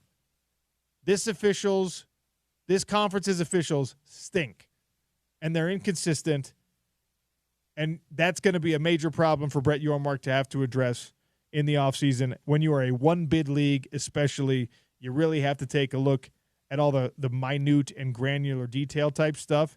That's going to be a big one for this conference. Weren't some of the refs also Pac-12 refs at one point? A lot. Well, yeah, like the head referee on the crew that was at the Holy War was a guy who was a well-known, long-standing Pac-12 referee who ended up leaving the Pac-12. Yeah, that's what I thought. Anyway, just aggravating to go from game to game to game and to see the officials screw it up. Screwed it up for Utah, screwed it up for BYU, screwed it up for Colorado potentially. That doesn't change the outcome of the Colorado game, but thank goodness he didn't get hurt on that play. Everyone else is supposed to do their job consistently and accurately, but officials in college football and in this Big 12 conference don't have to. Maddening. It's insane. All right. Another thing we have to address. We have reached a low point in the Utah/BYU/college football Twitter space, because somebody, an Arizona State staffer, it looks like, or somebody working the game when BYU was down there in the Valley of the Sun, somebody decided to be recording through the door while a BYU player was trying to rile up his teammates. And somehow this has become a big topic of discussion in our little bubble. We're going to burst that bubble. We're going to put this thing to rest next on the Sean O'Connell Show. It's ESPN 792.1 FM, part of the Utah ESPN Radio Network.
Woodengrail.com. Woodengrail.com. Get the gift cards or choose a hat. I'm wearing one right now. Log into our ESPN 700 YouTube stream.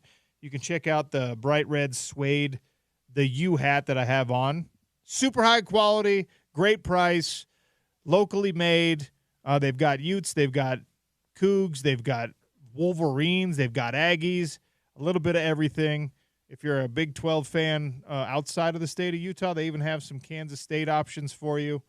Wooden Grail, just a great company. They were out at the tailgate on Saturday with the full selection of hats. I really like the flip the script, the upside-down ones. I got the bright red one because the fit was just so perfect. And this suede material, I've never had a hat that was suede. So, I don't know. Go check them all out. Or just grab the gift cards and let that discerning hat lover in your family make their own choice. Woodandgrail.com. Wood, the letter N, grail.com. All right. You saw this on Twitter. You saw this on social media. I think it was a stadium worker was filming the other side of the door when allegedly it's Tyler Batty, and there's no denial that it was Tyler Batty from the BYU side of things, was pumping up his teammates during halftime, trying to get them to do better, talking about the urgency of the situation. And guess what? Tyler Batty said some grown-up words. He said some bad words, some four-letter stuff in there. And suddenly people are trying to dunk on BYU because of this or dunk on Tyler Batty because of this. If you want to dunk on Tyler Batty, you can dunk on him for flopping, all right? The flopping stuff that he does is stupid. I would tell him that to his face.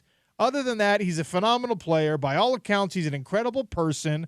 And if you don't think that you can walk past the door of any football locker room for any team that's losing at halftime and hear some equivalent of a team captain getting up and trying to have some words of encouragement, sometimes with adult language in it, you're out of your mind. If you're a Utah fan trying to dunk on this, like, oh, yeah, the BYU guys swear too. Yeah, they do, and they always have, all right? And it's always going to be that way. Now, the coaches don't because they're held accountable to church authorities and not just school authority, all right?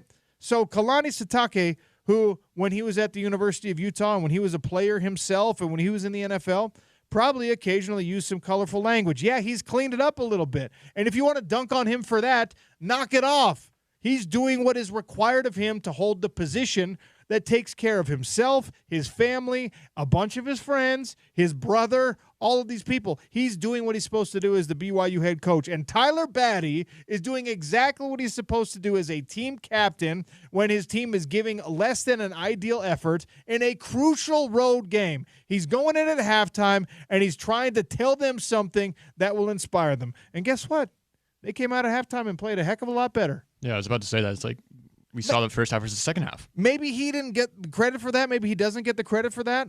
But I am like the poisonous environment of social media is at its lowest point when you have Arizona State people and you have Utah people and you have whatever else, Kansas State people being like, look, even the Mormons swear. Yep. Pick a lane. Decide which one you like. Decide which one you are. Do you like the minority of that culture that are self-righteous about the fact that they don't swear? And do you want to make fun of the nerds at Lavelle Edwards Stadium who use words like fetchin' and flippin' instead of just saying the real thing that they're thinking? Or are you going to make fun of somebody who's actually using the curse words that you use and that you yourself don't think there's any problem with, and that you get annoyed when the self-righteous BYU fan tells you there's something wrong with that language? Pick a lane. You can't have it both ways. You can't curse like that, think it's totally normal for a college football player to be cursing like that, and then also make fun of the BYU captain when he does it. It's either normal and part of football culture, in a locker room especially, or it's not. Guess what? It's the first. It's normal. It's part of football culture. And even at BYU, the players are going to continue to do it. Don't dunk on him for it. Listen to what he said. Decide if that would have inspired you. Yes or no? But pick a lane, everybody. You could make fun of BYU for so many things. So many things. But you can't make fun of their team captain, one of their team captains, for saying dropping a couple F-bombs in a halftime speech. You can't. You cannot get mad about that. And you can't get mad and try to use it as ammunition against your nerdy BYU friends. Because then you're just being the same kind of hypocrite you don't like them for being. Stop it, everybody. Go to the principal's office. This is why I don't post on social media a lot, just as a fan. That's the right thing to do. All of us need to exercise that kind of restraint, Zach. I only use it for my professional job here. All right. Mike Yam is going to join us. Stop by to talk a little NFL football and, of course, college football. Because even though Yam is with the NFL Network now and he's a pro football guy, he can't help but still care about these teams he covered for so long in the Pac-12 conference. So we know him, we love him. Mike Yam joining us next on the Sean O'Connell Show. ESPN 700, 92.1 FM, part of the Utah ESPN Radio Network.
in football, in college football especially. I know that you have professional football duties that take up a lot of your attention and time, but I also know that you're a football fan and you just have to, you can't help but watch what's going on in the college football world.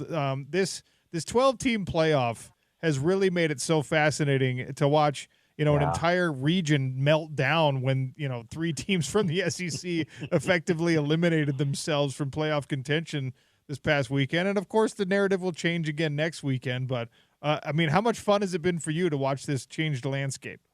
It's been awesome, and I've been keeping some close tabs, obviously more specifically on the ACC, and then Washington State and Oregon State with the work with the CW because they have rights to the ACC. So on Saturdays, we're doing our pre-stuff, our halftimes, and our post-game, around some of those squads. So definitely kind of focused in on the conversation that's been happening with the SEC and what's it's so weird, man. Like you got teams like, Miami certainly comes to mind, and SMU and a Clemson squad that's out there, and candidly kind of hoping for a little bit of chaos. And then we got some of that chaos with a couple teams that were at least slotted in front of Clemson going and lose. But you're right, like the sense of panic for SEC squads to immediately start seeing 3 losses, 3 loss teams from the SEC. It's a tough conference. They should still be considered. It's like, come on, guys, like let's pump the brakes here. Like I get it.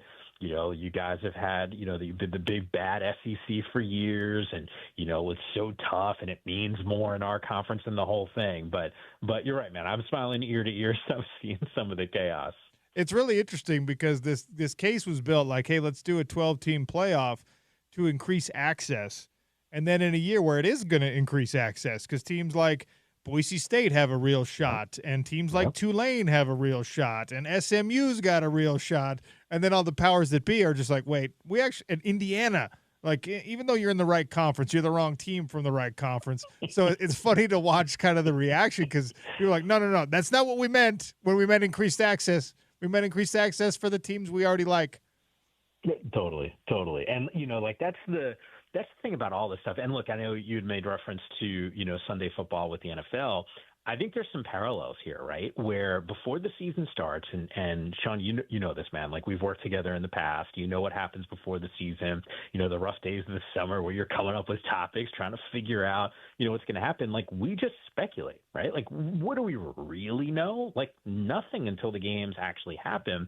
And I think we're so pre-programmed to either say, hey, historic brand on the college side, or look at a team in the NFL and say, hey, like they're really good. I like their roster a lot, and they had success last year. Got to imagine they're going to have more success, or at least equal success the following season. And it doesn't always play out that way. And, like a team like the San Francisco 49ers, prime example of that. I thought they were on the short list for a Super Bowl. Now I'm even wondering whether or not they're going to make it into the postseason. And then you got teams like, Alabama. Well, it's Alabama. Like, of course Alabama should be there, right? But they're sitting now with 3 losses. So I think our perception, we're so pre-programmed to think about teams a certain way. And I think it's hard for us, even when the sample size gets larger and larger, to move off of what the thought process was months ago before the season started. It really is fascinating when you start to juxtapose your expectations for a season against the reality of what that season becomes. It colors your entire experience, and that's certainly been a difficult thing for Utah fans this year. And I know you don't cover this team as closely as you used to, but I know you have your affections for Salt Lake City. And for this program, as they were a big part of what was going on with the Pac-12. And we had a moment at the Kyle Whittingham press conference this morning, Mike, where Coach Witt was asked about his future and whether or not he's made a decision on returning next year. And he didn't give any definitive answers. One would not expect him to before he plays this final game on Friday. But he did say something interesting for me. He said, the decision will be made on what I think is best for the program, not what is best for me. And I think it's an important distinction because what's best for Kyle Whittingham is obviously to come back and to not have this bad year be his last year, and obviously to collect another year of salary and whatever else, right? Like the obvious things, that's what's best for him. It becomes less obvious what is best for the program in a changed era of college football that you are oh so familiar with the transfer portal and all that stuff. But you've been around Coach Witt and talked to him as much as anybody has. How do you interpret that answer? How do you interpret I guess, what this season might mean for a man like him who's in year 20? Candidly, Sean, I would be heartbroken if he wasn't on the sidelines. And by the way, Morgan, who I know is coaching waiting, he'll crush it and he'll be amazing.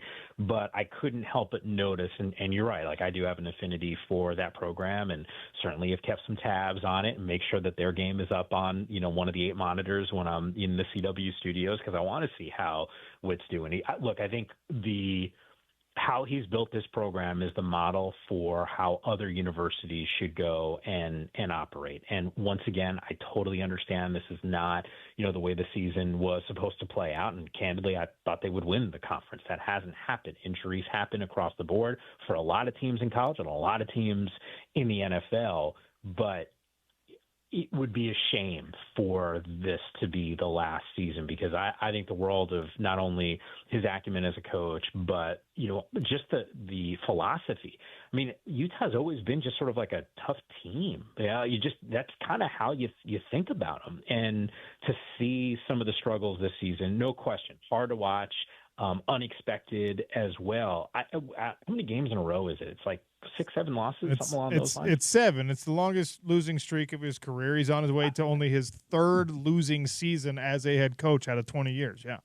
It's wild. Like, and I'm glad you know the numbers, because in my mind, like, as the losses were piling up, I'm like, I don't know if this has ever happened to him. Because even those first few years when they made the jump and they were in the Pac-12, like, they were still like, I was about to say something inappropriate in terms of how tough they are, but like, I understand this is radio, you're not supposed to curse, but like, these dudes were like tough dudes out there. Like, even in the losses, they just made it difficult. And it was funny. I was on my way to the studio a couple of weeks ago, and it was for that BYU game.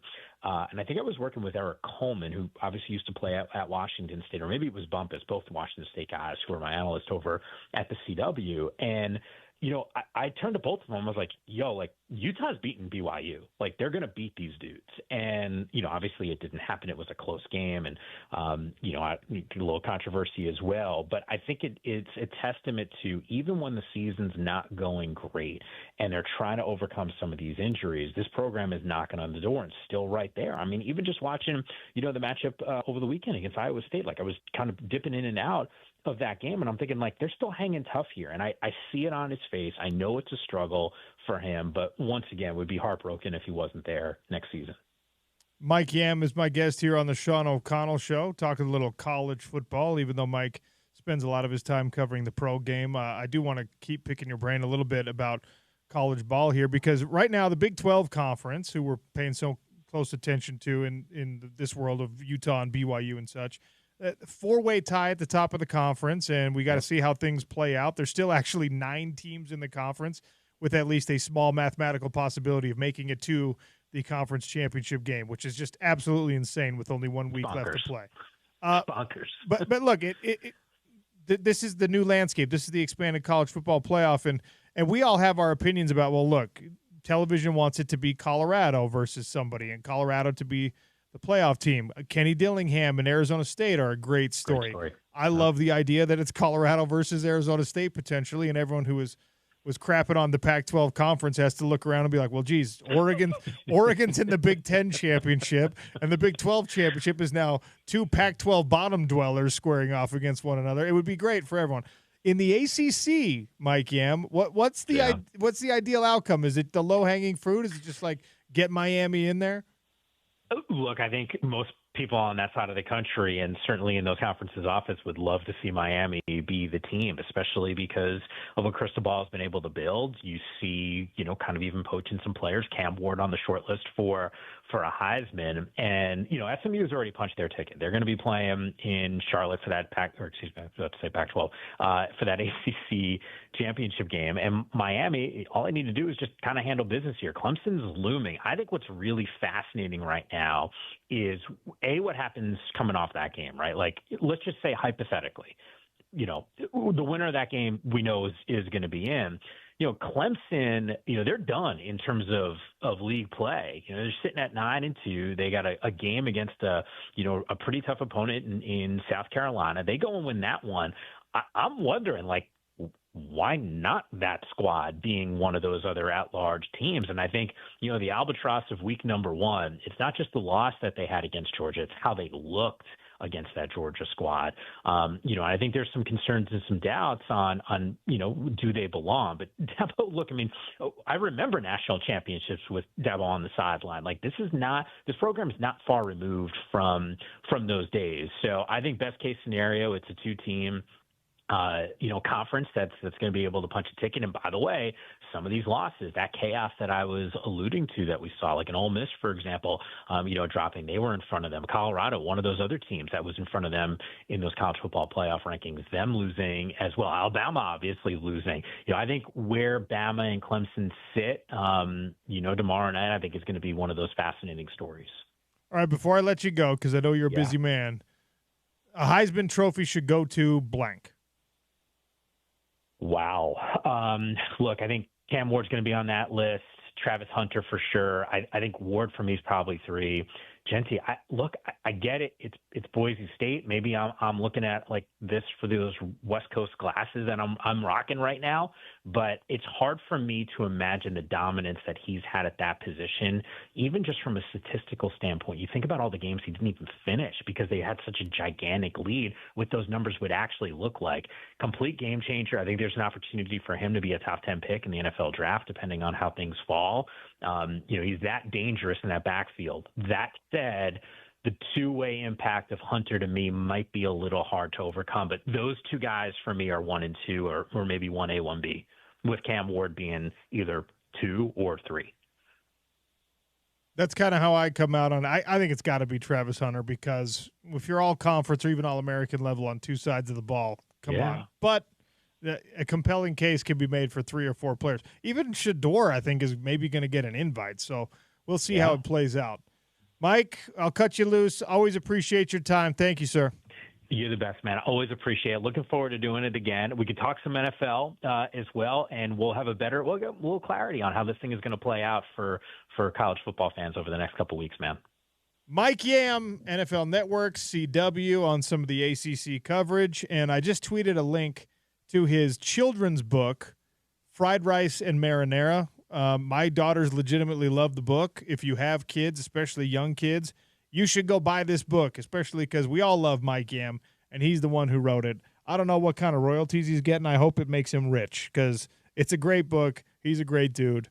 Big thanks to Mike Yam for jumping on to talk about college football when that's only kind of half of his world right now. He's doing a great job on the NFL. We're going to spend some more time tomorrow on the NFL. Jeff Schwartz is going to join me, obviously, as he does every single Tuesday, and we'll have some fun with that. But this Big 12 conference, this Utah football season, what's going on with BYU, who now is – look, BYU is a big favorite in their final game against Houston, but they are not playing their best football right now.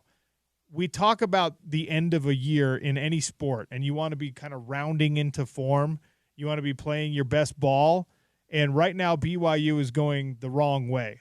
I saw a stat that their last 29 offensive drives have only resulted in 1 touchdown for BYU in the last couple of games. Really? And this is a team that at its best has a very balanced offense, but what happened? Offensive line started to experience a little bit of attrition. You lose your starting right tackle. You have to shuffle the line because Connor Pay actually comes back. We talked about that on the air. He's a great player, but when there's been chemistry developing for whatever it is, 7 games, and then you throw a new guy, or it was more games than that. It was like 9 games. You throw a new guy back in the mix, even if he is a great player, is that going to end up benefiting you at large? And I think it has in that specific position, but still the offensive line having to make some adjustments.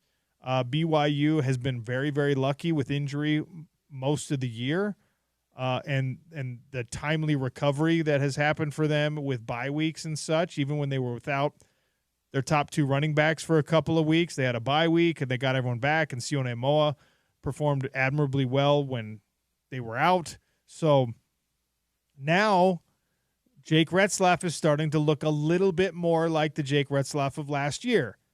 Do I still think he's an upgrade from anything else they could be doing? Absolutely. Is he a significant upgrade of his 4 starts last year, all 4 of which were losses? Obviously, yes. This is a 9-2 BYU team who still potentially will be playing for a Big 12 championship. But I think Bill Riley said leaking oil was the term he used. There's a bit of a leak. There's a little rattle and a little bit of a shake. And what happened at Arizona State was evidence of that. I mean, Kenny Dillingham and Arizona State tried to screw this up. Management. Yep. And BYU came oh so close. And what happens? We've seen this. The oh so close loss in an important game can take an emotional toll on a team. BYU's got a lot of mature leaders. They've got a lot of opportunity, I think, to get right, to get these guys. But now you have other things that could potentially be distracting. You had that field rushing incident, and a lot of the Arizona State fans were trying to get into it with BYU staffers and players, people losing their cool down on the field. Now the social media mess, the whole Tyler Batty situation. I don't want to spend another 10 minutes on that, but, like, knock it off. Let the guy be a football player.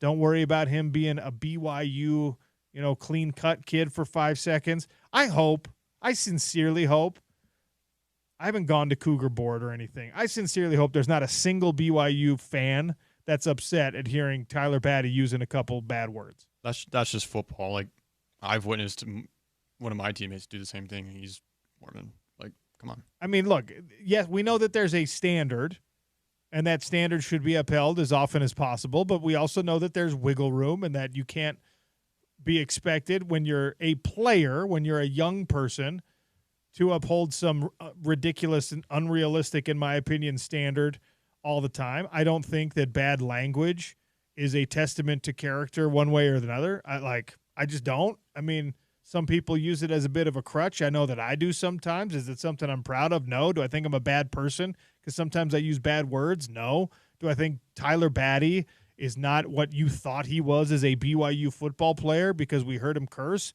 Absolutely not. Football players, it's maybe one of the worst things, or it could be the best thing. I don't know how you feel about it, but it's one of the things that's like a constant. When you go out to a football practice, you will hear some of the most creative language you've ever heard. It's like the new sailing. You know, everyone, that term, you curse like a sailor, he's got a mouth like a sailor. Sailors are football players. Basically. All right?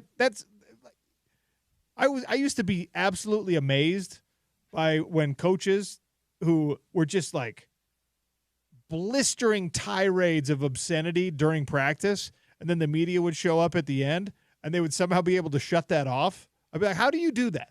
How are you able to talk that way for 95% of the day, and then when there's someone with a microphone and a camera, it's the aw shucks kind of thing? I can't do that.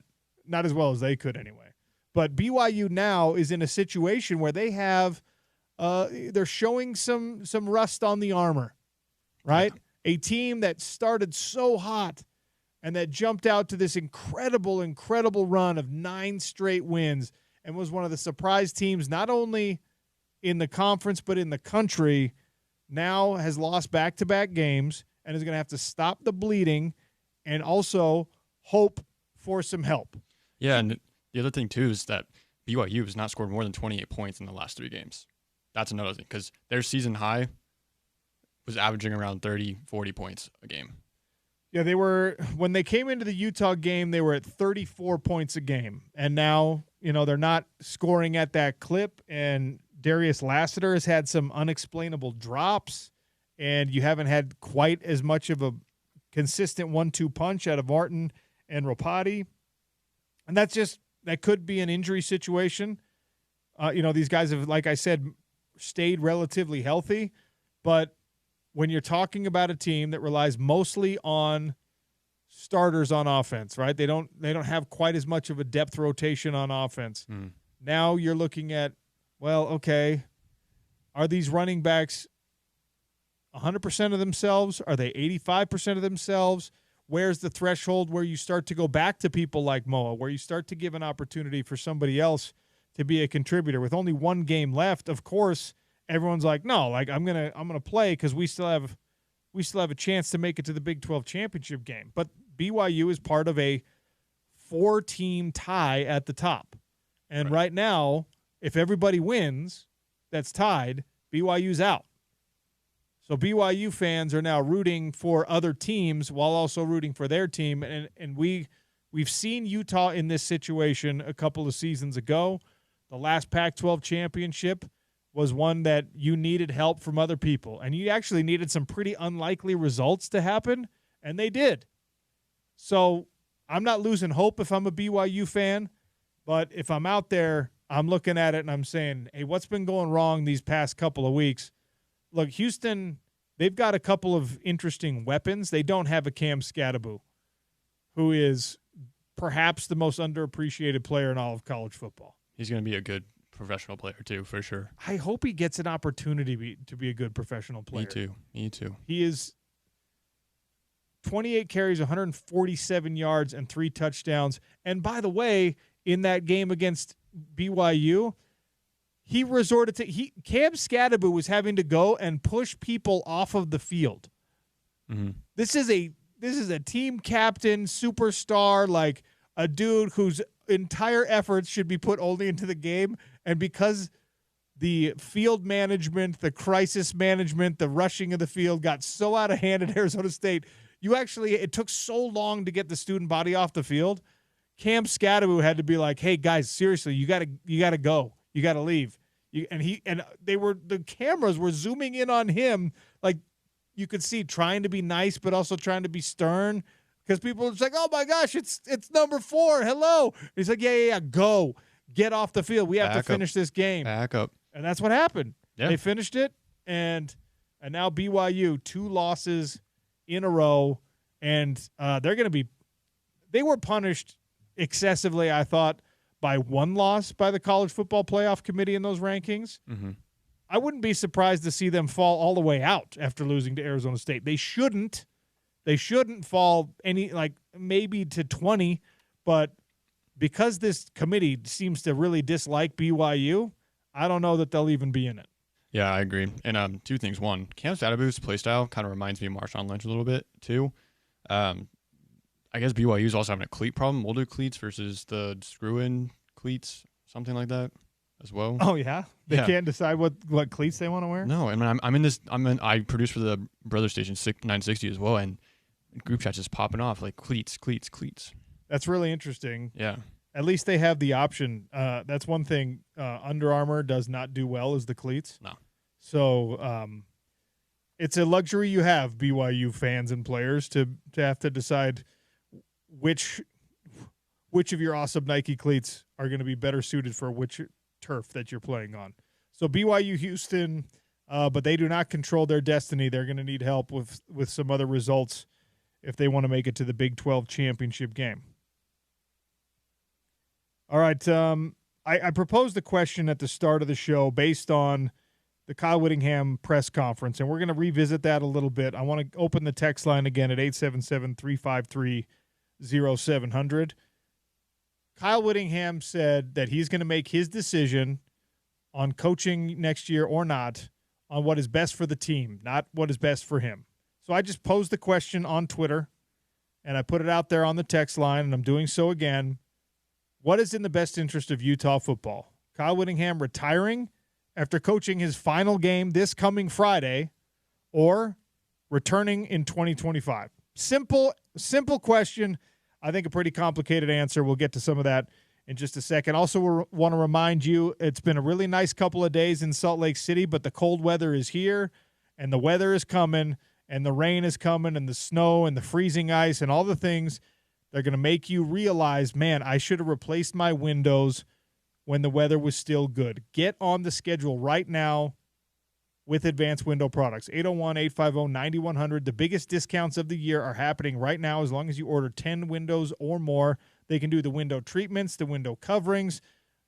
If you want the white vinyl, great. If you want it black, if you want it gold, if you want it to match your exterior paint color, they can take care of not only the function of your windows, but the aesthetics as well. Tell them OC sent you at Advanced Windows. And again, get on the schedule now. You don't actually have to commit to pay anything until you get those windows installed. Just get on the schedule to take care of their closeout prices as 2024 winds down. 9100. The mayor of Sac Lake City, Nate Orchard, he'll end up at your house doing the final inspection, and they'll give you that lifetime warranty. All right, phone lines are open. Text line is open. What's in the best interest of the Utah football program? Kyle Whittingham retiring after Friday or returning in 2025? You tell me. Sean O'Connell Show on ESPN 700, 92.1 FM, part of the Utah ESPN radio network.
877-353-0700 is the Dish Pros text line. Answer the question.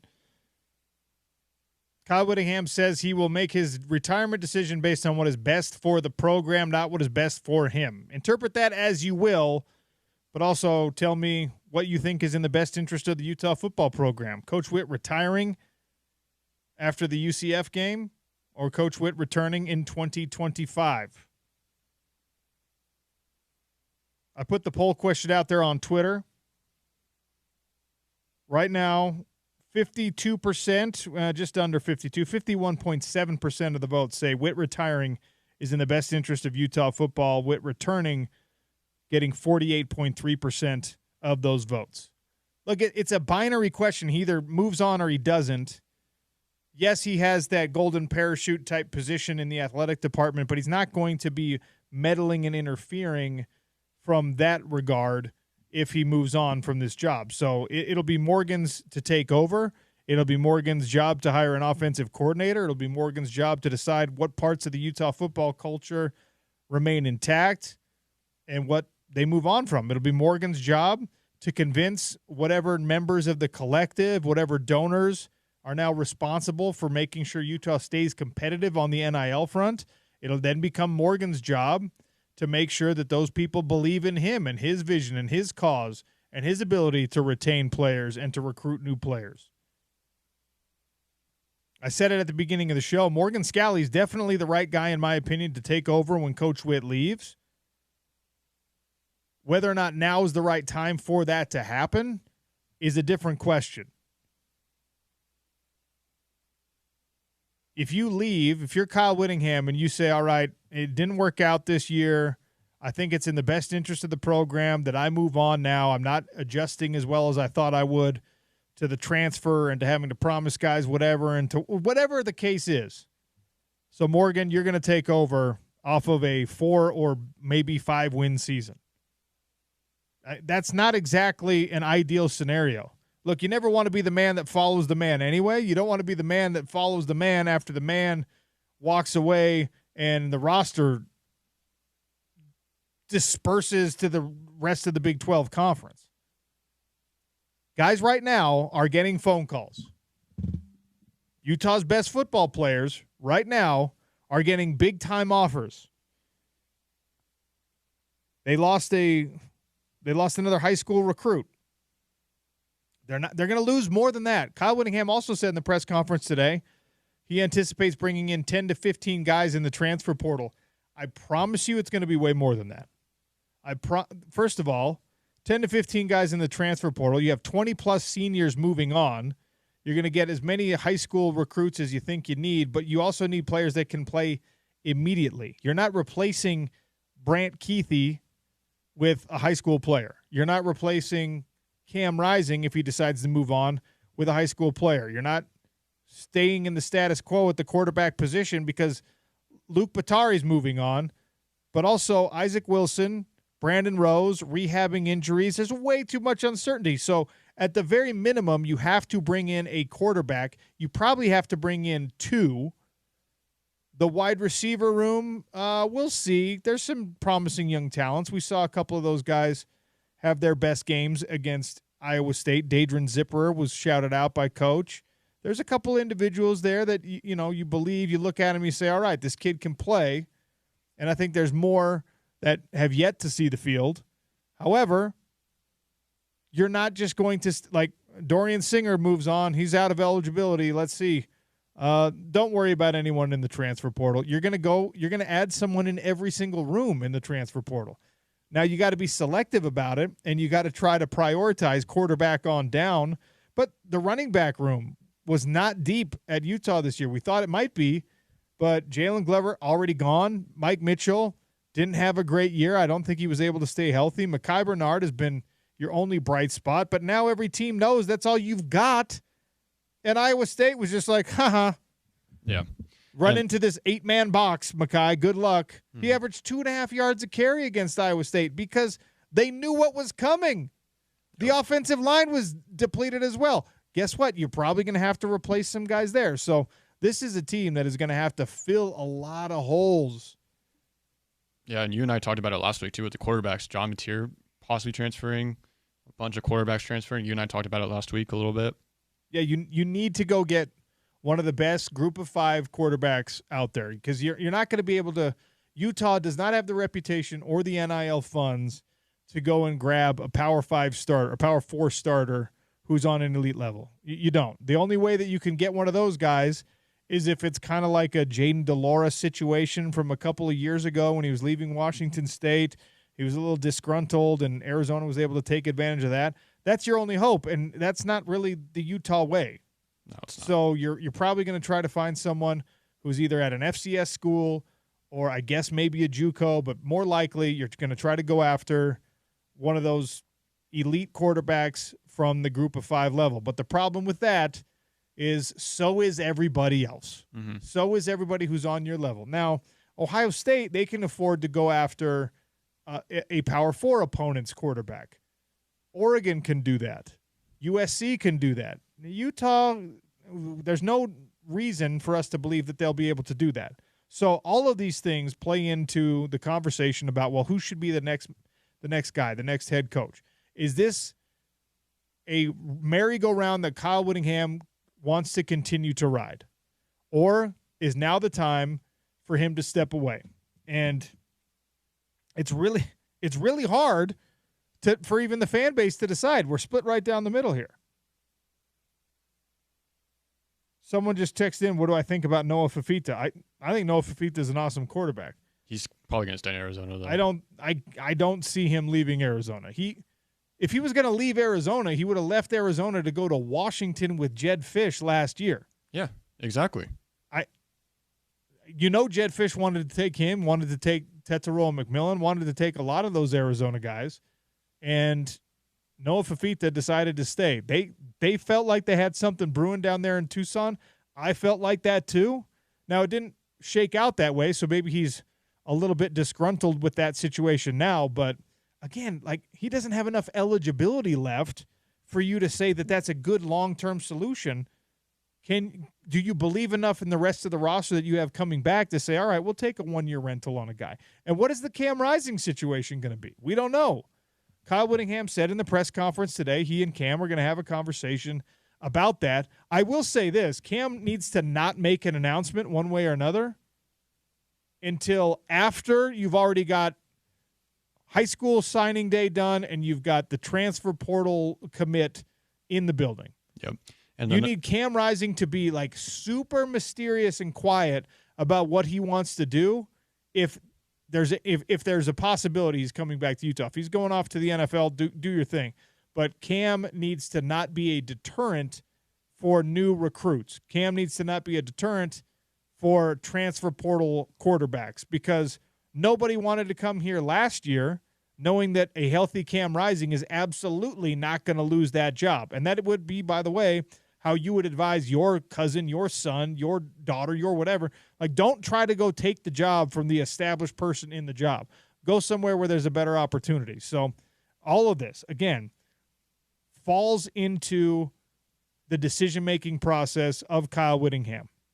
Yeah, and another thing, too, the senior day post on Saturday, Cam Rising was not in that post, by the way.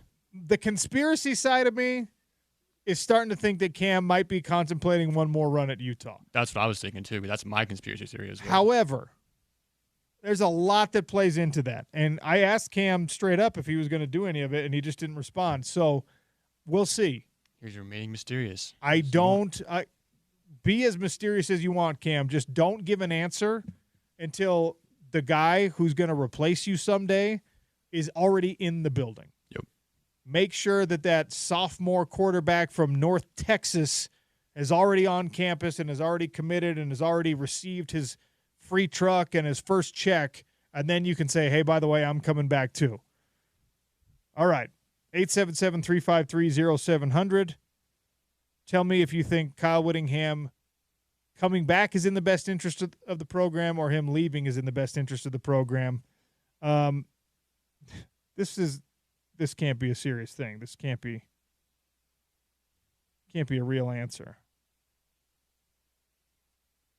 Oh, no. Okay. That was part of I thought someone was saying that Kyle Whittingham's going to be fired, but it was a response about a previous conversation about Lincoln Riley. That's one of the things I don't like about Twitter is when you ask a question, if somebody replies to that question, all the replies continue to tag you, and you can get real lost in the conversation if you don't know what they're talking about. Whew, I thought, although we did have someone text in that they don't think that it should be Kyle Whittingham's decision about whether or not he comes back. That is absurd and silly, and you can't look me in the face and tell me you actually believe that. It absolutely is. Kyle Whittingham will have the statue at Rice-Eccles Stadium if he allows it to happen. Kyle Whittingham gets to decide if he comes back next year. He gets to decide if he comes back the next year. He gets to decide if he comes back the next year. That's when his contract expires, and you're not getting rid of this guy. You can't. He's a legend. He's 20 years deep. He's the second longest tenured coach in major college football. And he's given you an undefeated season and 2 Power 4 conference championships, Power 5 conference championships. You're not chasing him off just because he had one bad year. That's one thing that I addressed. We were talking about this down on the sideline previous to the game. Someone in the athletic department up there. We were chuckling about just how spoiled all of us got. I say all of us because I'm pointing the finger at myself as well, to where now there are people who legitimately believe that, Coach Witt doesn't deserve whatever runway out of this program he wants. There are people who got so spoiled on success and are so aggravated by the idea that this is a losing season that they feel like it's time to ignore everything that already happened previous to this. That's not where we're at. It's frustrating. It was frustrating again on Saturday. The inroads into the Big 12 Conference have been a lot rockier than you thought they would be. But when you strip away the emotion, when you objectively look at this, when you hear Kyle Whittingham say it's going to be what's best for the program, not what is best for me, decide what the right answer is. What is best for the program? Retirement or returning? Keep the answers coming in. We'll wrap up the show with a little crosstalk with Spence Checketts. That's coming next. I also have trivia and some stuff to give away, a Farmer and Chemist gift card for you. What else we got coming? Post Malone. Oh, my gosh, I want those. Can I win those? 2 tickets to Post Malone and Jelly Roll coming to Rice-Eccles Stadium for the stadium tour April 29th. Guys, we might not give those away. I might steal those. It's very unethical and I think a little bit illegal, but I'm probably going to do it anyway. You and I should just go. Topical trivia and a conversation with Spence Checketts is coming next. The show today brought to you by Canyon's Edge Sports Pub in Holiday, the place to be on game day. One last time on Black Friday, you can go watch your Utes on one of the many big screens they've got. Delicious food, delicious drinks over at Canyon's Edge. Tell them OC sent you.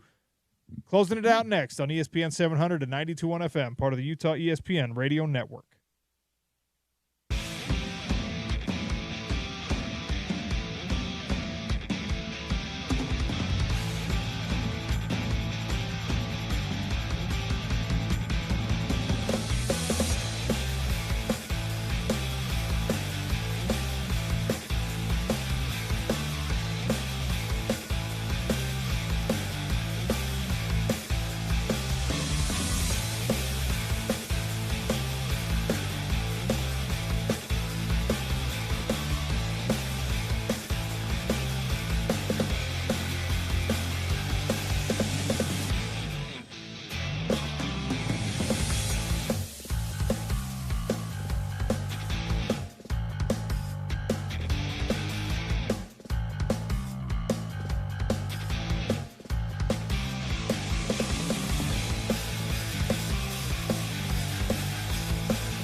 Own tickets. That's a show. I'm not a big concert guy. That's a concert I want to go to. Post Malone and Jelly Roll at Rice-Eccles Stadium is going to be amazing.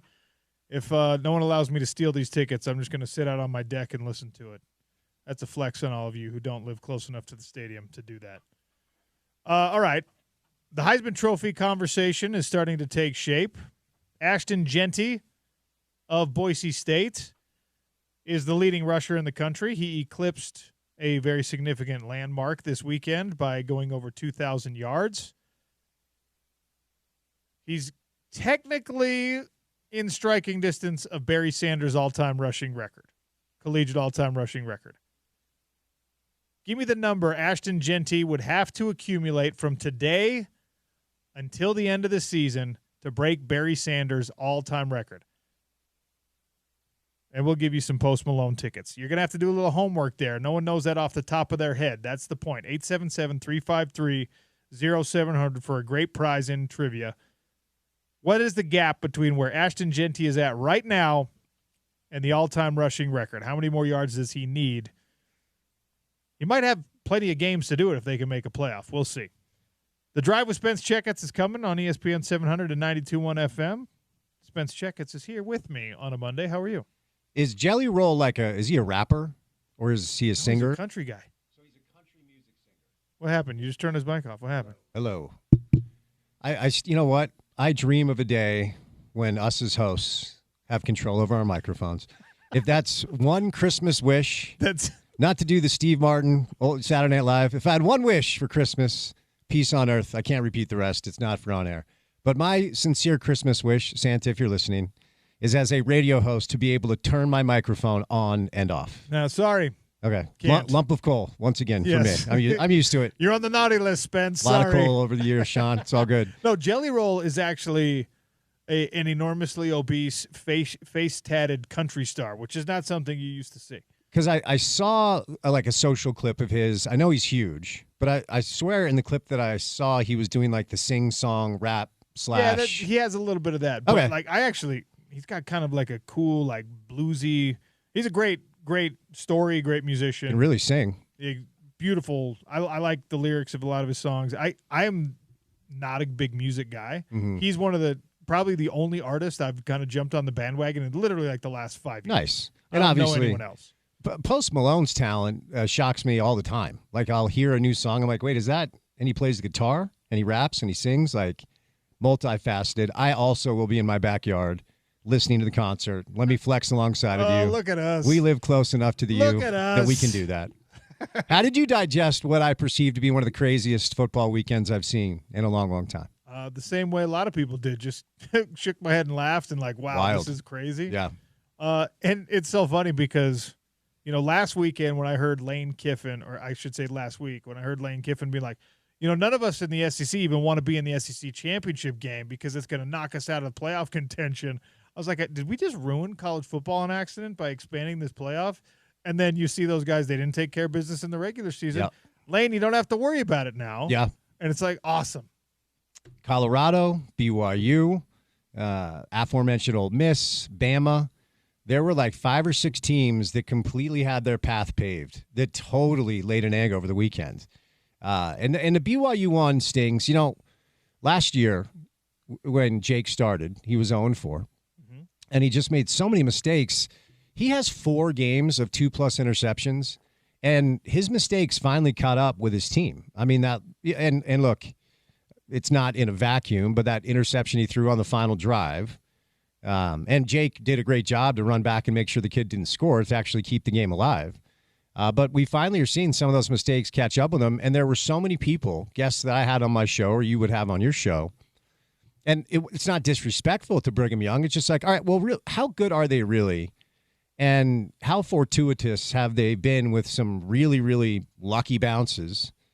And I'm still not ready to say their start was fluky, but the one I think they're going to think about, Sean, during the offseason is 13 points at home against Kansas, who, by the way, might be the best team in the Big 12 now. I don't know. Well, they've knocked off 3 ranked teams in a row. Right. And is Florida the best team in the SEC? Like, the whole thing is just upside down and bananas.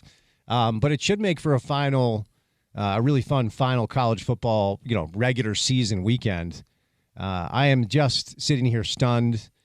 Saturday night, a few things can be true. That was a really great college football game and a really great college football environment. I just can't believe we're sitting here with 7 straight L's. First time since 1986. It is wild to me for the Utes.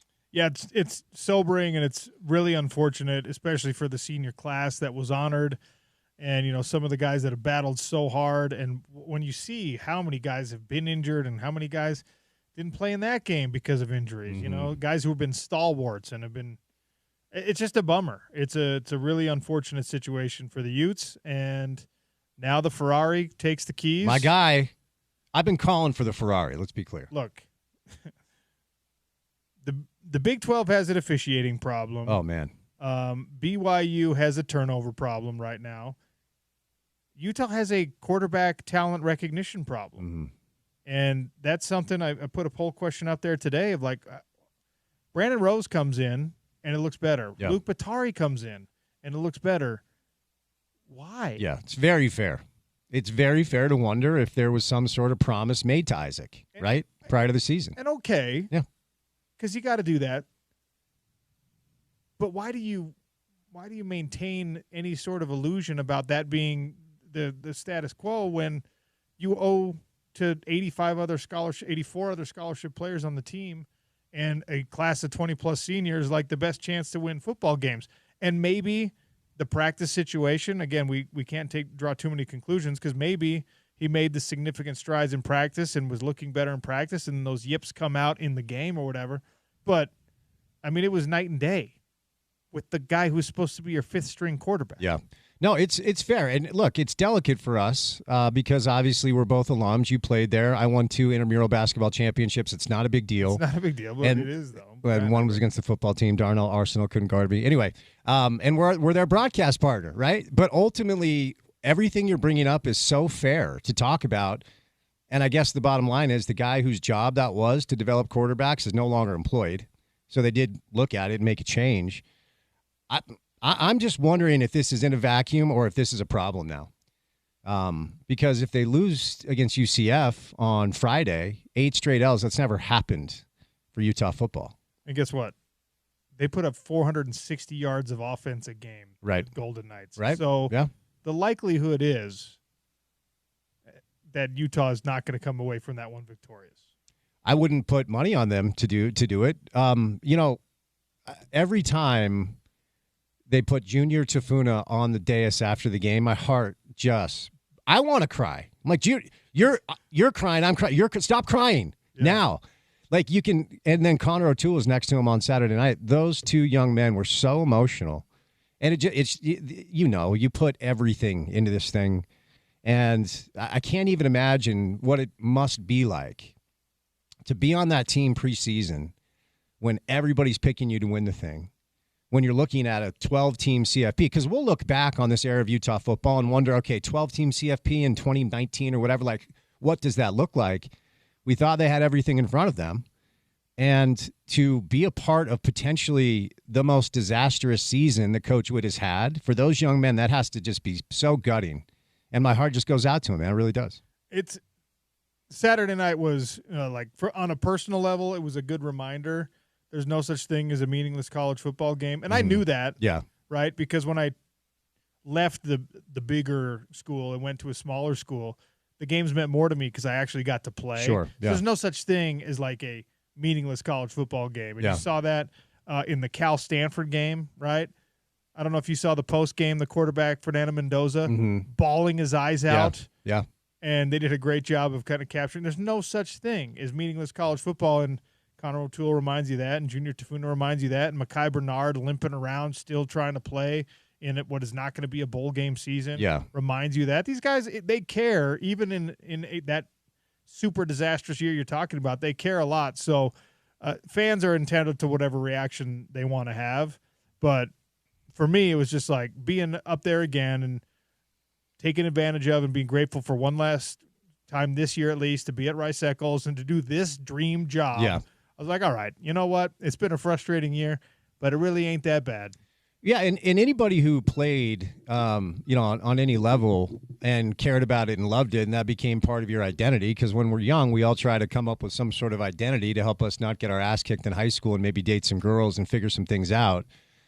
And I can remember the first fall when it dawned on me, like, I'm no longer playing basketball competitively.